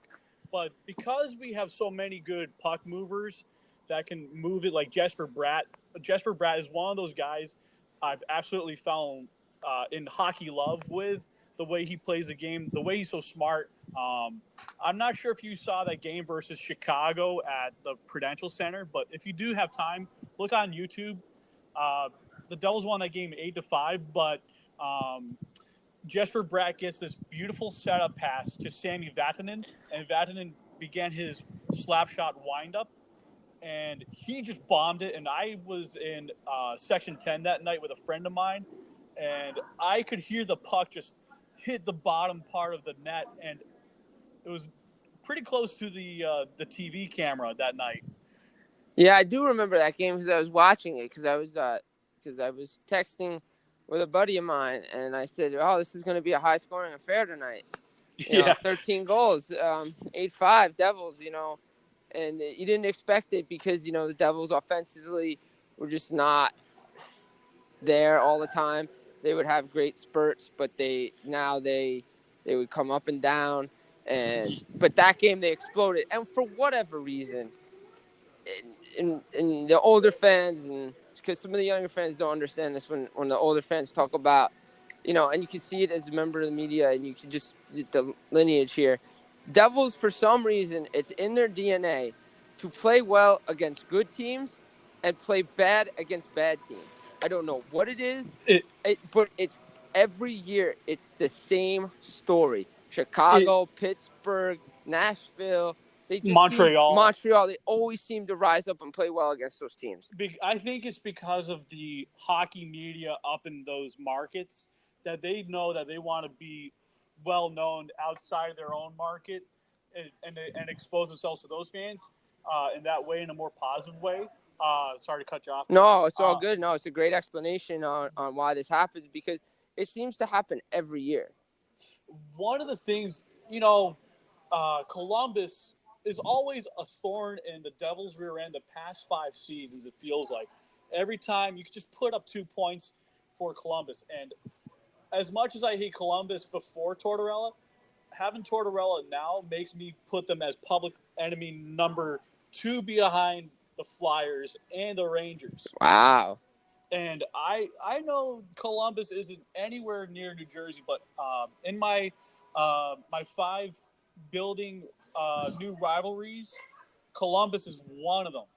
And I called 5 teams in our area that aren't normal rivals the Amtrak 5. And I'll explain that. It's Boston. It is Columbus. Mm-hmm. It is the Capitals. You also have the Pittsburgh Penguins. And you have, well, Philadelphia can count as number 5, but there's some other good teams in that article that I did name. So the Amtrak 5 is basically the 5 cities you can get off at. And I threw number 5 in being Toronto, because you can take the Amtrak from New Jersey, New York, all the way up to Toronto. And I just can't stand, you know, listening to freaking Hockey Central. During a terrible Leafs season, all they talked about was just the Leafs and nothing but the Leafs majority of the time. And they did give the Ray Shero the credit, but they did not give the Devils as an organization the credit during that time. Yeah, I mean, you know, it's something about New Jersey and their reputation and around the league. You know, as I wrote in some of my pieces for Boston during the run to the Stanley Cup final, if you look at what St. Louis did, especially neutralizing that top line, and the key word there is neutralize, because I'll get to a minute in my point, where the Devils used the neutral zone trap, which everybody in the media criticized as boring, slowing the game down, not fun hockey to watch. Unfortunately, to all those people, it won hockey games. And you could see every team play a version of it in the modern NHL and the media world, and people go crazy about how, oh, this is great. We just won a Stanley Cup because of it. It's the same people that were knocking it because it wins hockey games. And you proved it, and you proved me right. And the Rangers did it one time, but they didn't use it enough against the Senators, and the Senators out-trapped the Rangers in that series. Yep. And then you had someone like Jean-Gabriel Pageau. Jean-Gabriel Pageau had a quadruple trick. Yeah. Not your typical hat trick. It's one of those games where you just didn't think about it. And for me, that's like having 4 home runs in a game. If you think about it, for people who are probably listeners from abroad, that's something that you don't see every day. No, and I mean that was 17. Was that 17 series with the Rangers? Because that was the year Ottawa went to Game 7 against Pittsburgh, the double overtime game in Game 7, which was a great series. I mean, look, everything fell the Senators' way that year to get to the Eastern Conference Final, Game 7. And again, you look at it seems that the NHL goes in, trends up and down, like LA, everybody want to be big and physical. Now everybody wants to be small and fast. But if you look at the 2 teams that have won the Stanley Cup and that have been, and the 4 teams have been in the Stanley Cup final the last 2 years, Vegas, Washington, St. Louis, and Boston, they all have the same DNA. They have up, down the middle, centers are good. Their depth players can play like top line guys. Their defense is great. They get timely goaltending, but they're physical. They will get tough when they need to at the right times and not do it where they get penalized for it. Although I hate to put the fan glasses on. That's one of the reasons why I wish that call didn't go against us when we played against LA in that Game 6 game. Look, that could be debated till you're blue in the face. I will take off the proverbial media glasses for a minute and put the fan glasses on because I disagreed with the call then. I will disagree with the call now. If anything, it was 2 minutes for boarding. That's it, because the tone was set when there was a call. I believe Steven Gianta in the neutral zone got hit from behind into the boards, and no call was made. And if you look at it, which I've looked at it several times, even during that game, the LA Kings player, was it Scuderi? I believe it was Scuderi. Knew Bernier was coming because he turned his head and looked. There's always these blind spot moments in a series where it's do or die for a team in that kind of game. And then when it isn't properly called, that's when people get very upset. I didn't want to see the Conn Smythe get handed out during that Stanley Cup because I was so frustrated. Yeah, I mean, it was a frustrating series, that one. I mean, the Devils dropped the first 2 at home in overtime. Then they get blown out in LA. And they make a nice little comeback to force Game 6. And I remember telling LA Kings fans, Game 5, I said, if it comes back here for Game 7, you guys are in trouble. Yeah, I was at Zach Parise's last home game as a Devil when Bryce Salvador scored that goal. And it was one of those games that was very exciting, and it was great to see, the team win a game there. Also, I mentioned in the past to people that I was also at the same game where Marek Zhelitsky got that redirect goal for Ryan Carter. And Mr. Doc Emmerich himself goes, and shoot, scores! It's Carter! It's tied! And you should have seen how far apart in inches Jonathan Quick was to the side of that redirect. Yeah, I was at that game. That found a hole, and bounced in. And again, looking at the Devils team that went to the finals that year, and you look at the team that have gone to the finals the past 2 years, what do they all have in common? Fourth line: Gianta, Carter, Bernier. I mean, what a great line to have that year. They brought energy. They could play. They could hit. They could fight. If you want to fight, they could fight. But they carried that Devils team, especially against the Rangers in a conference final, because those guys set the tone.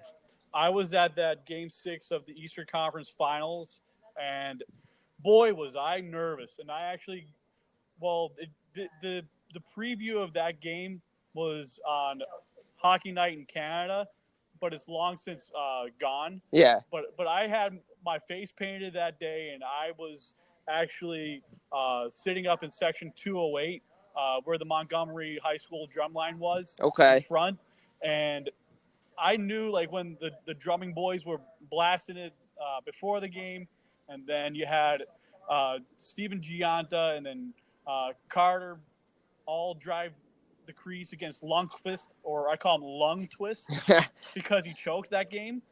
And that's when I think it was Carter who scored that opening drive goal. Yeah. And then the Devils are up 2-0 or 3-0. They were up 2-0 because I had flashbacks of '94 Game 6 of the conference final at the old Brendan Byrne Arena when the Devils were up 2-0 against the Rangers in Game 6 of the '94 conference final.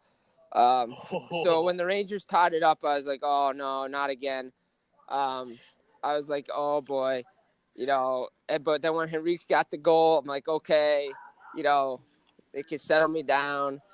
But it was, you're watching those games, you're nervous. You could even hear it in Doc Emmerich's voice when Henrique scored. He had that, he was doing a national broadcast, but he had that Devils feel as if he was still the announcer for the Devils. Yes, absolutely. I remember after the Rangers tied up the game, I remember Ranger fans were all pointing at me and several Devils fans in my section. And going into the overtime period, I knew that the Devils had such great playoff experience against other teams when scoring the first goal.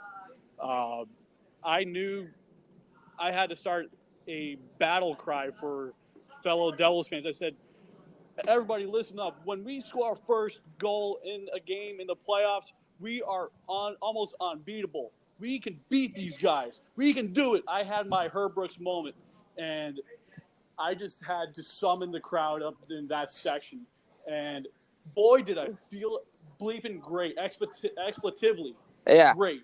No, I bet you did. I didn't have to wait that long for Adam Henrique to bury that. Well, I mean, they were swarming the whole time in that game against Lundqvist in Game 6. They were swarming the net because they made that subtle adjustment in Game 2 of that series after they dropped the first one where Marty makes the scorpion save, as it's known as. But they put more traffic in front of Lundqvist, and that really changed the series. And they really showed that they could fight. And I believe, if my memory serves me correct, especially in that series, the team who scored first in those games won every game.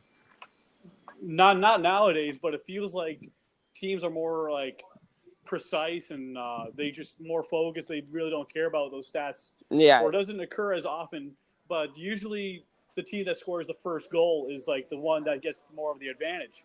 Well, that you saw that in the Stanley Cup final this past year, too. I mean, the team who scored first would win. Obviously St. Louis, lost Game 1, but in Games 5, 6, and 7, especially where the home team was driving to get the first goal, the goaltending of Binnington and Rask kept the Bruins or the Blues in the game, and then Boston or St. Louis would go on to score. You could see it. I mean, if the Bruins get the first goal in Game 7, they're probably listing the Stanley Cup.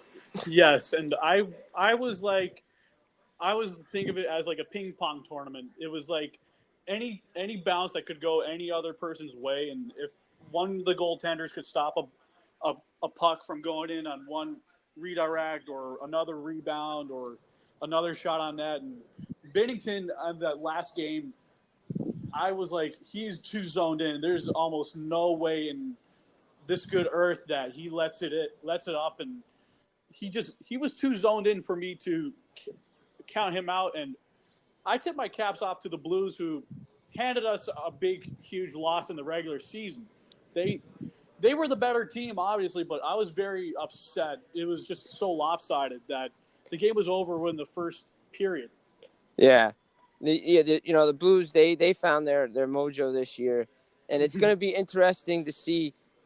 Typically when a team goes on a hot streak like that, they carry it over into the next season, and you get to see what they're going to do. Obviously, Maroon's still a free agent, so we'll see where he lands.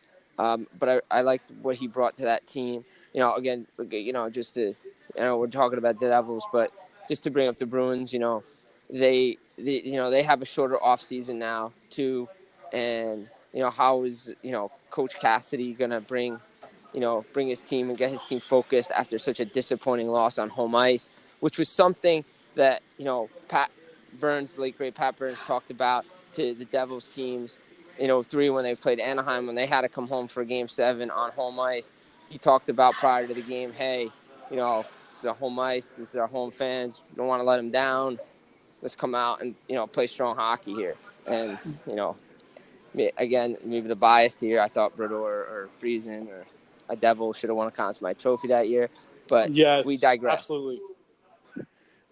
I always think that, because, Boston always does good at home, like usually it's the Boston way, but apparently the Blues had something about the Bobby Orr statue that might have summoned their inner fan and reversed the course. And I think they reversed the Bobby Orr curse, if there ever was one.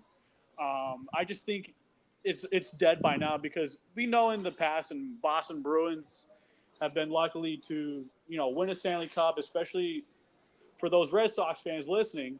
They killed the curse of the Bambino several times, and it's long put to rest. So hockey has it with the Vancouver Canucks still. The Canucks haven't won a cup, and they haven't brought Lord Stanley back in a long time, but the Blues are out of that club. Yes, they are. They're finally, because, for a little history for our fans out there, when the NHL expanded in 1967, when the teams were brought in, the teams had their own bracket, and the original team would always make the Stanley Cup final. 69 and 70, the Blues made the Stanley Cup final 3 straight years and didn't win. And only, I think, 1 or 2 games over 3 trips to the Stanley Cup final, losing in Boston and Montreal. So if anyone wants to think about trash talking a certain team across the Hudson, 75% of their Stanley Cups were won when there were only 5 other teams, and that's the New York Rangers. And meanwhile, the Montreal Canadiens won 23 out of 24 before the original 6 got expanded over time. When you mentioned teams like the Blues came in and, over time watered down the odds of other teams winning the Stanley Cup. So expanded playoffs to more rounds, it makes it a lot harder to win the cup, let alone repeat as a Stanley Cup champion. I mean, fortunate enough to see the Devils go to several finals, win 5, win 3, could have won a 4th against Colorado in 2001. But they've ever since that run in 88, they've found something about what it took to be in the playoffs and make it there. Lou Lamoriello did such a good job up to a point, and then again the draft. He come back to the draft with Dave Conti, and again going, as I tell people, you have to go through the misfit toys, and I think Ray Shero is finally figuring out which of the misfit toys fit his style of what he You wants to just do with this referenced team. one of my favorite sports movies in Moneyball.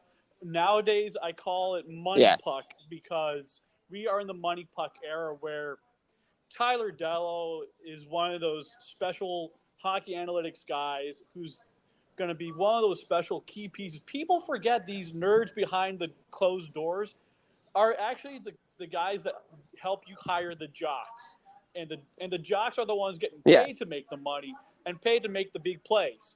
But it's the owners who are using the GM as their investment, like their financial advisor, to make those moves. And most of the time, you have 31 teams now, and you have 16 teams in the draft lottery, and so that's 16 Yes. out of 31 teams failed to get in, and you have 15 or something like that make the playoffs, and then you have So you have 16. You have 16 that make the playoffs, 15 in the thanks draft for correcting lottery, me.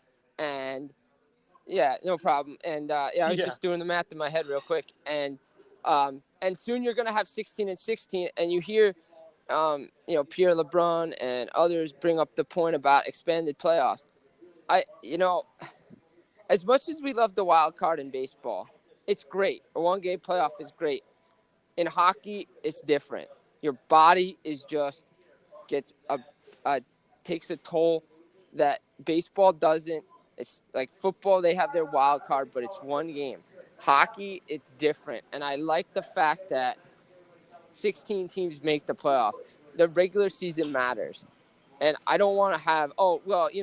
They talk about the 8-9 can play. No. I'm tired. It's like the NCAA tournament with the 68 teams. As Dan Patrick, one guy I really listened to. I on like as a NBCSN sports broadcaster and a radio guy. Yes, and before that, he was with SportsCenter with Keith Olbermann on the Big Show over at the Keith Mothership. Olbermann. I like him when he called the original six the not so original six, which is true, but Right. nothing against those. Right. But he said a coach in Division I college basketball should be fired if he doesn't make the tournament. Well, he's right, because you have 68. You're pretty much guaranteed to make the tournament with a good season. In hockey, you have to earn your way to the Stanley Cup playoffs, and I just don't think about expanding a playoff system that's working is the right call. Now, do I want them to go back to 1-8? Absolutely. I think having this divisional rivalry stuff, it was good at a point. But when you have Boston and Toronto playing every year, it gets a little tiring, doesn't it? But I know this is my thing on it. I love the fact that if you change the wild card to do or die, sudden death type hockey, I think it would be amazing. And another thing for me to elaborate on that should be changed. Get rid of the freaking trapezoid. I am tired of that stuff.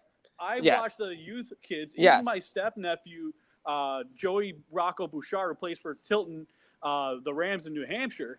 One of the kids he played with a few years ago in the Chowder Cup, Gabriel Pigeon, who plays for the Hosack School in upstate New York, was playing the puck very well in his own zone, and he was able to make plays like no tomorrow. And you see a lot of these young goalies are not restricted to that kind of garbage. And I think creativity for goaltenders is amazing, especially the occasional screw up.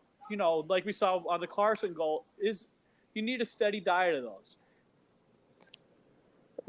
Absolutely. I mean, look, everybody calls it the Brodeur rule, and it really was the Brodeur rule because he was basically a third defenseman back there getting the puck out of there. And, you can't penalize goaltenders or players who have an ability or a skill set to do something that can move the puck and get the puck out of the zone quickly. I think defensemen appreciate that. So they're not always getting the force to go into the corner and get beat up all the time. For me, it's also great to see the goaltender, get an assist or even that occasional goal, that empty net goal. It's good to have that extra attacker that you don't have to throw off the bench. Nothing against the extra skater, but it allows you to keep your goalie into it. I know this is me being a gamer, but NHL 19, I love. Yes, great game, by the way.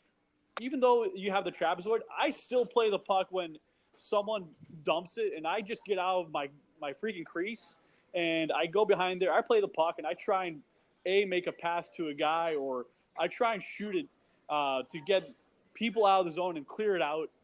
It's one of those things, like, I've been so brodored over the years that it would be awesome to have that back. And another thing I haven't touched on yet would be to have get all these like the wild card teams need to go up against each other in a do or die game.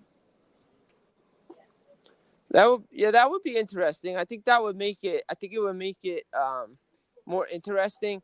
And if you and I'll send you a couple of links so your followers can read this, and I'll tweet them out again. But I just did a series for Last Word on Hockey in regards to the false parity that the NHL has created through the salary cap, through the hard cap, as well as the point system, because that's something that I think is needs to be taken a look at. Not to be like Alan Walsh, like that, but he does make up a good point in there that there is illusion of parity or competitive balance, as Gary Bettman likes to call it. But the point system is something that needs to be looked at, because if you break it down closely, especially last 5 minutes, if a game is tied and it's teams that need points, it always becomes a 3-point game. We've been beneficiaries of the loser point, but also, like, I feel that the loser's point should be half a point. And the team that gets the win in regulation should get 3 points. I agree with that. If you lose in regulation, you get nothing. Because you get zero. You don't want people to intentionally tank that way, but tanking really doesn't occur nowadays. That theory's been proven that way because we've seen teams like us, go 7th seed or 11th seed, etc., vice versa, get lucky with the blessing of the lottery balls. Exactly. I mean, Edmonton. I think, Ray Shiro's onto something where he does not want to be at any more of these draft lottery stuff. No. He's cued in on getting Taylor Hall back to being healthy. And if Hall can be healthy and produce, a similar season to his Hart Trophy season, but not overwork himself, I feel that Ray Shero is going to give him at least, this is just me speaking hypothetically, maybe $10.5 million for 8 years. I mean, that's a reasonable number to give a player like that. I mean, you always look at comparables, and I was listening to Sirius XM NHL Network Radio on Thursday. They had the Devils preview on, so Boomer Gordon and Jake Kahn were talking, and they mentioned Artemi Panarin's number. I believe what is he getting? 11. That's way that his is like so astronomical. It's like Connor McDavid money. And he's not even as good as McDavid. No offense, but McDavid scores 100 plus points each season. It feels like he factored in. I heard the stat. He factored in 50% of his team's goals. And you just to think about it, like, nothing against the Rangers, but if I was Jeff Gorton, I don't give him that much money. I'd rather give him $10 million. No, but give him, like, let's say that $3+ million in bonuses. As a.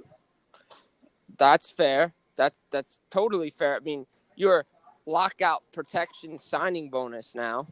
That's because don't think if you look at a lot of these contracts that have been signed, you look at the signing bonuses the year of the potential lockout. It's the base salary is nothing, but the signing bonus is and you just mentioned the lockout coming up in 2020, 2021 season. Potentially. I would like to not see it occur because you already have Seattle coming in by 2021. And you want to have peace between the players and the owners already have a good favorability. It's just that there has to be some amendments there. And you got a kid like Jack Hughes and Capo Caco for the next 10 to 30 plus years down the road. It's just you want to make sure that you're not losing a year's worth of revenue. And this hockey-related revenue needs to be fixed in with this escrow problem. And Yeah, I think that's the biggest piece that the players are gonna ask for is the escrow, because they lose a lot of it from their side. That's why you see the signing bonus money as high as it is during the year of a potential lockout, because these players want to recoup the money that they've lost, and they don't want to give it up.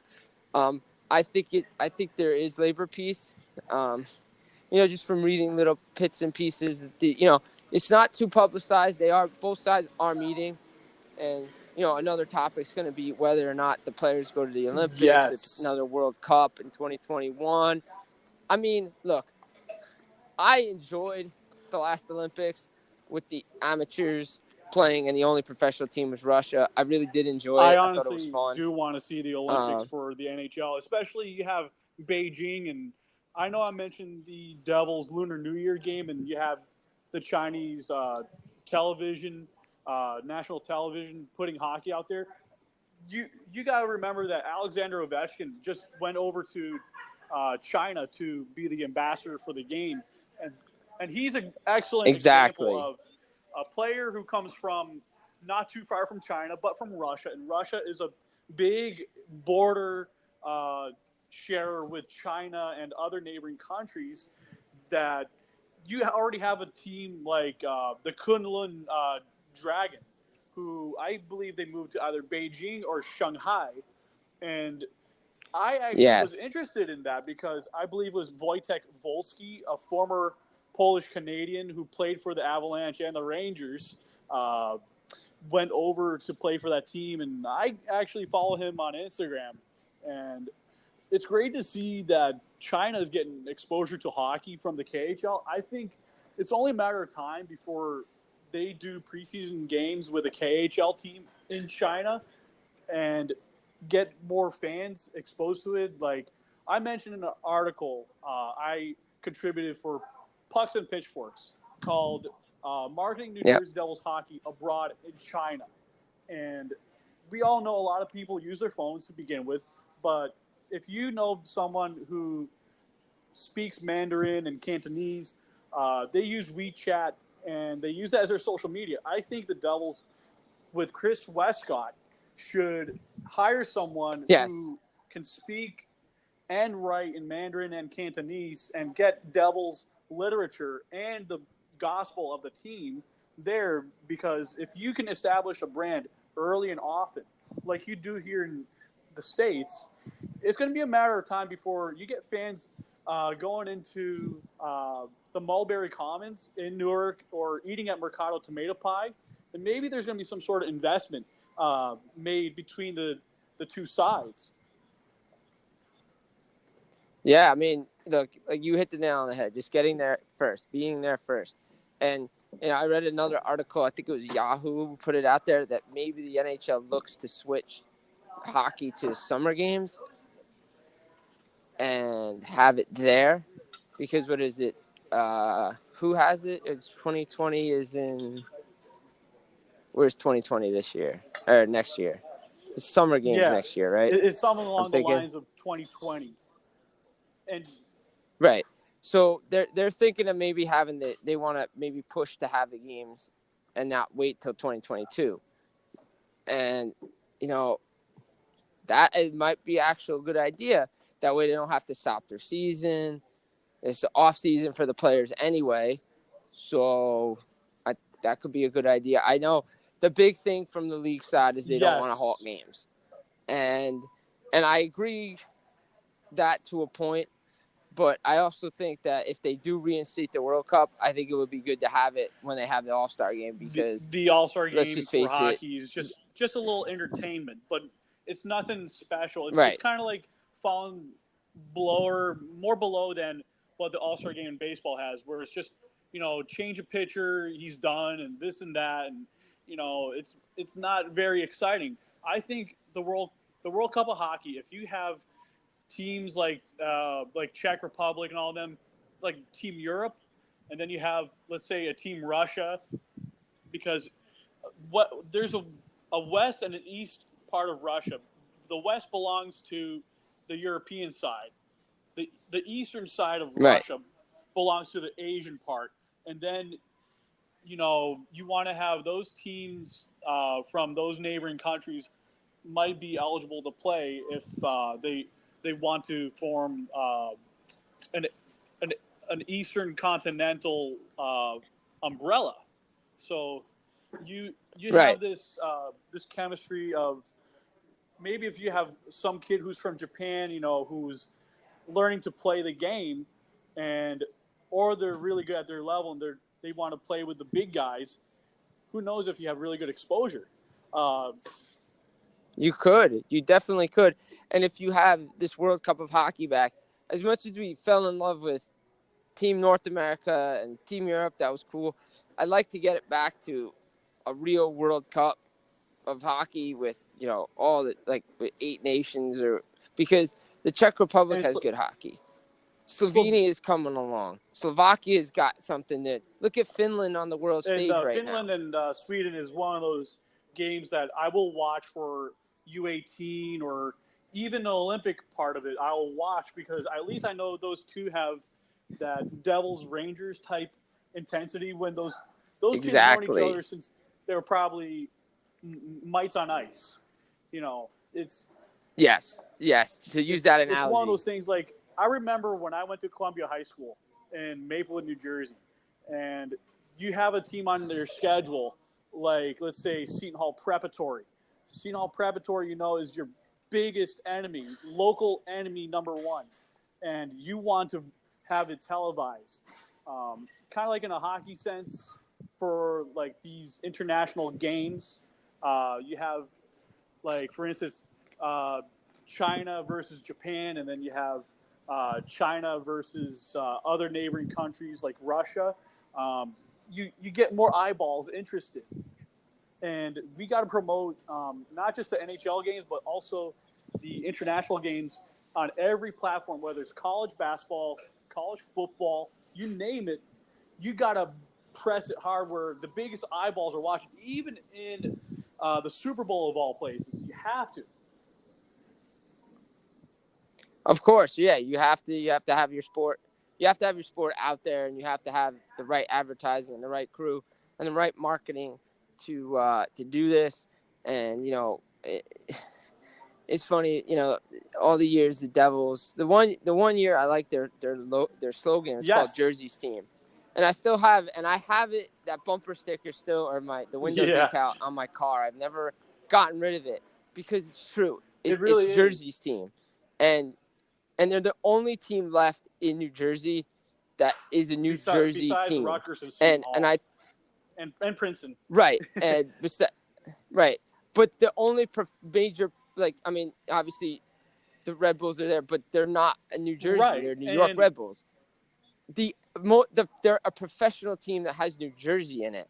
And that's something that they need to expose more. One of the things that I kind of stopped watching football and baseball because, you don't have these New Jersey representatives. They're all playing for New York teams, etc.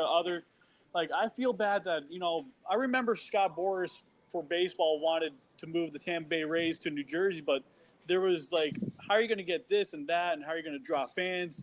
And I think fans in New Jersey are more hockey people nowadays versus, let's say, 20, 30 years ago.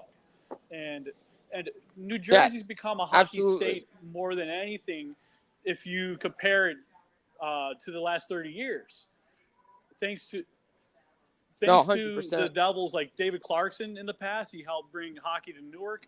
And you have hockey in New Jersey where the players and the owners have done so much. And for me, when I see these youth players from New Jersey, like a Jake Larusso and Alex Gaffney, these local boys from Central and North Jersey. Yes, there's a Central Jersey people.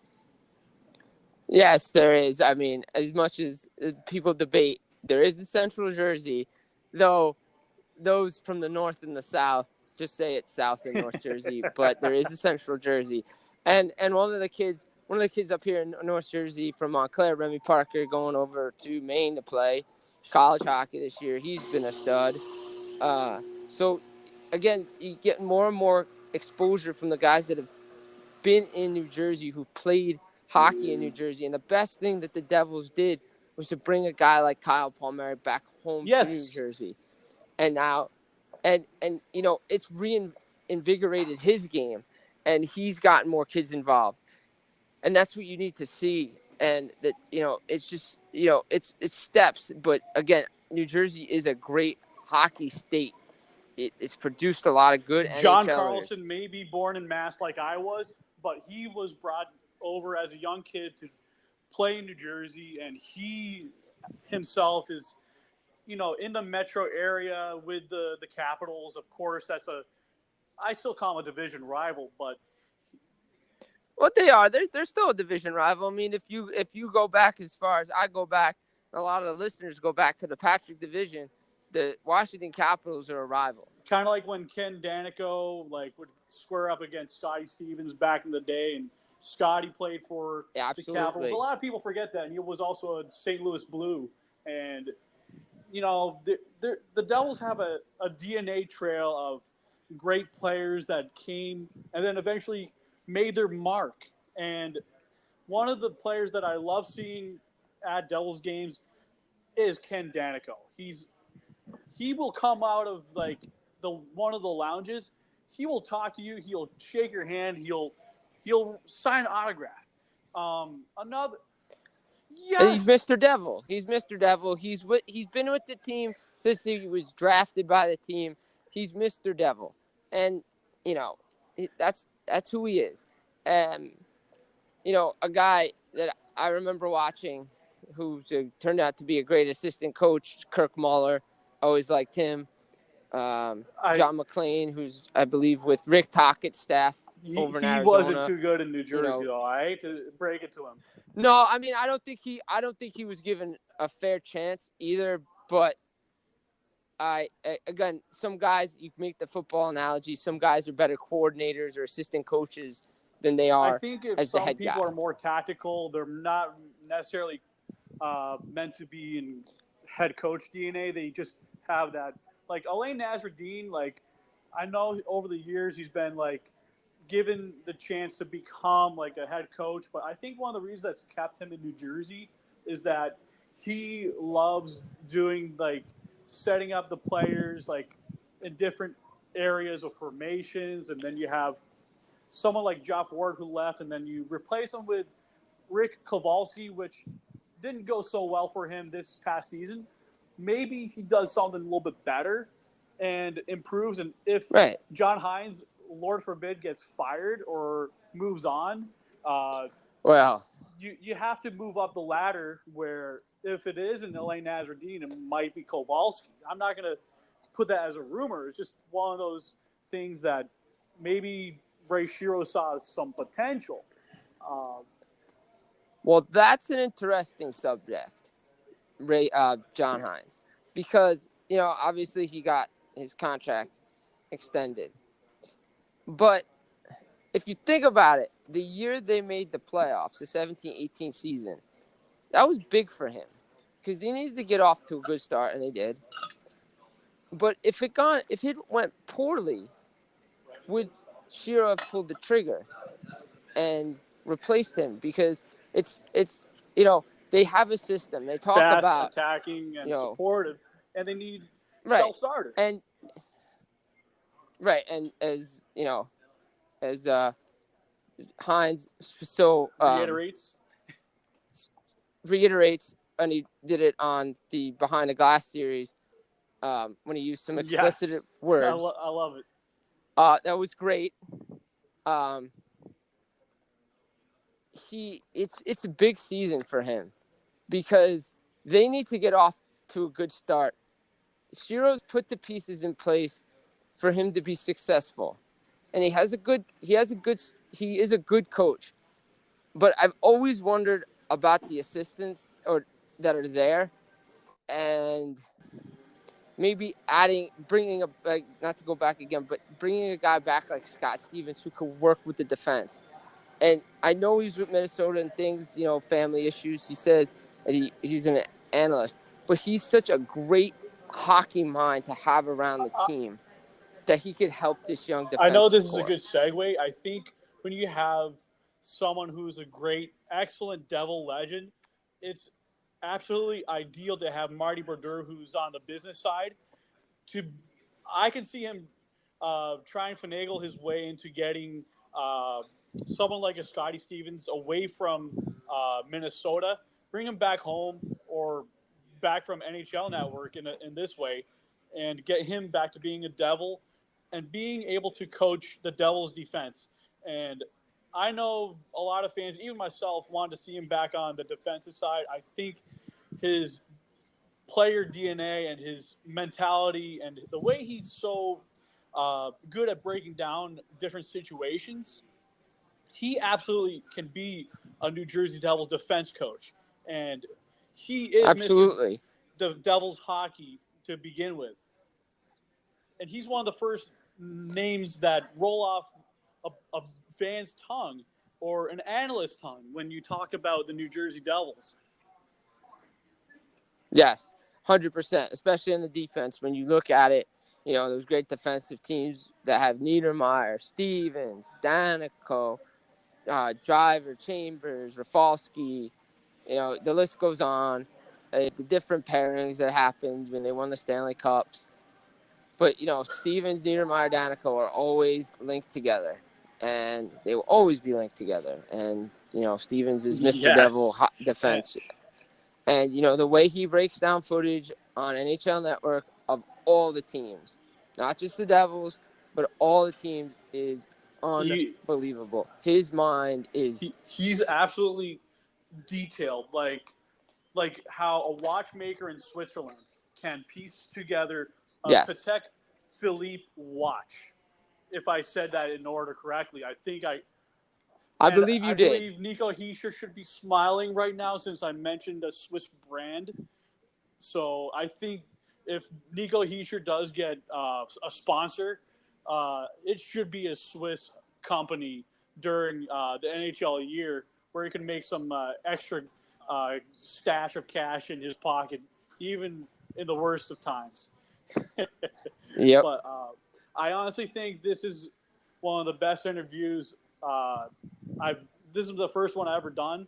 I can't wait to see how the season unfolds. This is such a great day to talk Devils hockey and many other things that surround the Devils and the NHL itself. I honestly can't believe that we actually talked about a bunch of dynamics of topics. It's just it's mind-blowing to talk about PK Subban and Brian Rafalski for a little bit in the playoff teams. And, so back to what I was talking about with Patrick Laine. He had one of his if not his least favorable season, only scoring around 30 goals. For a kid like him, who's a sniper, who's modeled his game after Alexander Ovechkin as a young Finnish player for the Winnipeg Jets. And the Winnipeg Jets also have to pay up on Kyle Connor, a winger, as well. So it's very troublesome for the Winnipeg Jets to try and pony up extra cash. So it seems that one of the Twitter handles that I was talking to last night, NHL Rumors Daily, they said that Ray Shero was looking into getting Patrick Laine, but it seemed that they were asking for too much because they wanted possibly Taylor Hall and Jesper Blomqvist. And Jim Biringer, our good friend over at Boston Hockey Now, told me about that on Twitter. And I think the reason why the Devils are bringing in Jesper Blomqvist into camp is because they believe, A, he can make the team, and B, he's the wrench in the whole situation, to possibly bringing in Taylor Hall mid or short-term deal. And I think what happens is that, Taylor Hall's been hinting that he possibly wants to go back up to the Canadian market or to a team that wants to win right away. And I mentioned in one of my articles, like I said, that Taylor Hall wants to go back home to a team that's ready to win a Stanley Cup. And he's getting onto that side of 29 going on 30. And Halsey, I know he's been frustrated by the mismanagements of the Edmonton Oilers, and he's always wanted to be back in Edmonton, but Peter Chiarelli traded him for Adam Larsson.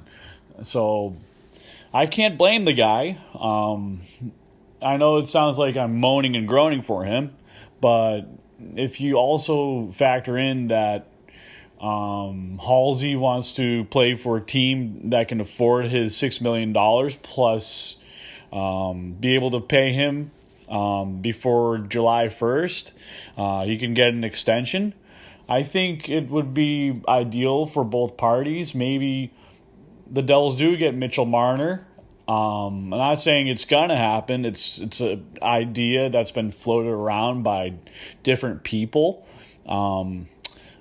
I wouldn't call myself a hockey insider. I'm more like a breaker when it comes to that because I get people who happen to be close to those kind of sources.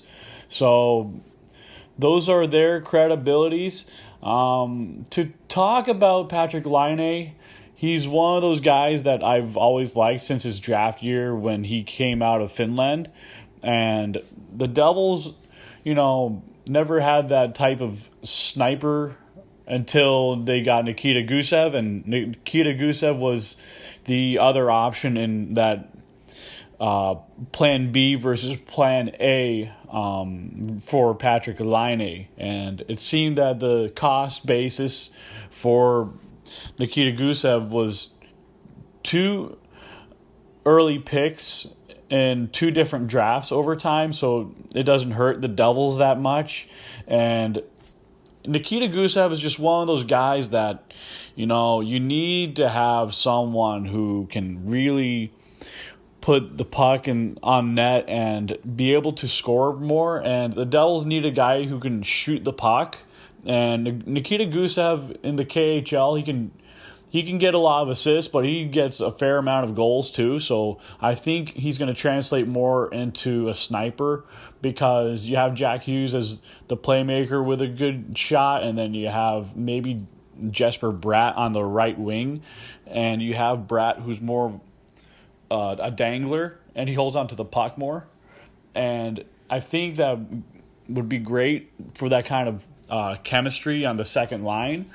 And to think about it, cap space is a beautiful thing when you have it, but when you don't have it and your team like the Jets or the Maple Leafs, it can be glory or doom when it comes to certain situations. And I think the way the Leafs they have a lot of talent, don't get me wrong, it's just I think you're going to have to pony up and lose a player that you intentionally wanted to keep. For the Devils, this is a good problem. You don't want to have these locker room conundrums or anything like that to hamper you during an 82-game regular season. But you have all these youngsters. You think about it, on paper, right now you have Taylor Hall on left wing, you have Gusev, you can have Miles Wood, and maybe you do have Nathan Bastian or Mikey McLeod on the wing on the bottom 6.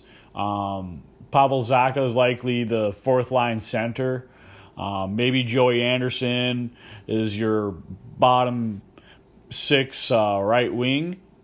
And then if you think about the right wings, you have Paul Mary, you have Simmons, then you have John Hayden, and you have Jesper Bratt.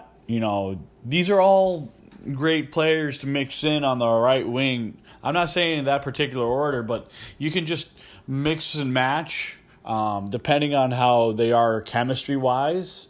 I wouldn't be surprised to see the Devils start the season above 500, because you do have a tough team like the Winnipeg Jets coming right up into the Prudential Center, and I wouldn't be shocked to see the Devils start scoring a lot of offense. It just seems to be that this year's team has a lot more skill and depth, and when it came to last season, you have a lot of these conundrums that hamper the team altogether, and each line was out of whack, and when those lines were trying to play above their potential, it hurt most players in certain situations, whether it was the power play last season was at 17.7% on conversions. But if you looked at the Buffalo Sabres, they had the 16th best out of the top teams. Meanwhile, Tampa Bay had something like 28.3% on the power play. And when you have additions like Wayne Simmons, Nikita Gusev, PK Subban, then you bring in Ty Smith, possibly from camp, I think this team has a whole lot more offensive firepower to bring to the table, and it just makes the team more dynamic, and it absolutely can be a blessing and not a curse. Will Butcher will be masked a little bit more, and I think it will be a good thing for the Devils to mix it in, and I would be happy to see more things from last season that wasn't doable, but I would be very happy to see the Devils do much better job of entry zone entries, and being able to keep the puck out of their own end. And when you do the simple things like that and keeping the opposing puck carrier outside of the dots, it's a lot harder for a team to score unless you have someone like a Jacob Trouba who can shoot a shot from atop of the blue line. And it's one of those things that I think John Hines is going to have a much better control over, is that Ray Shero has given him a lot of bits and pieces to assemble, and the way he assembles this team is going to be the way the team can build and grow together.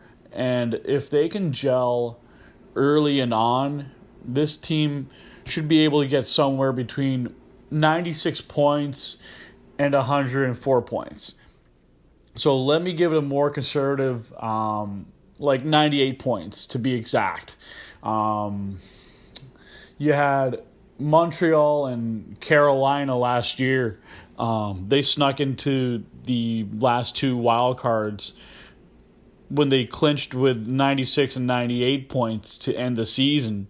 And I think it's safe to say that this Metro Division's got a lot tougher. Nothing against Columbus, but they lost a lot of players because of cap space, and they lost Matt Duchene to free agency. And it's one of those things that Ray Shero has been very good about, is being able to handle the cap. And he's one of those guys who's not going to make a move just to make a move. He's looking for the right player at the right time, and I think ever since he hired Tyler Dello to be on the hockey analytics side of things, it has really improved the way Ray Shero and the team evaluate players and talent, both from amateur to professional scouting and player acquisitions.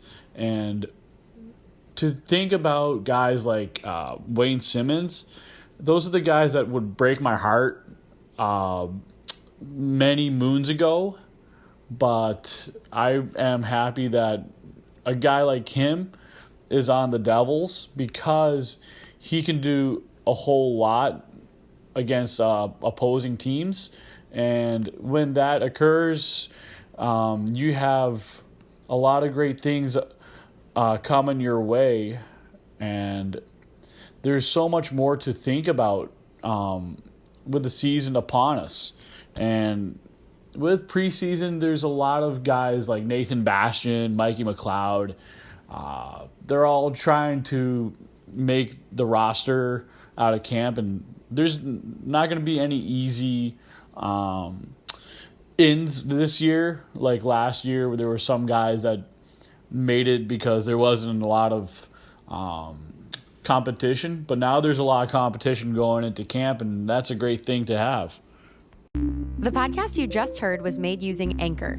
Ever thought about making your own podcast? Anchor makes it really easy for anyone to get started. It's a one-stop shop for recording, hosting, and distributing podcasts. Best of all, it's 100% free. Sign up now at anchor.fm/new. That's anchor.fm/new to get started.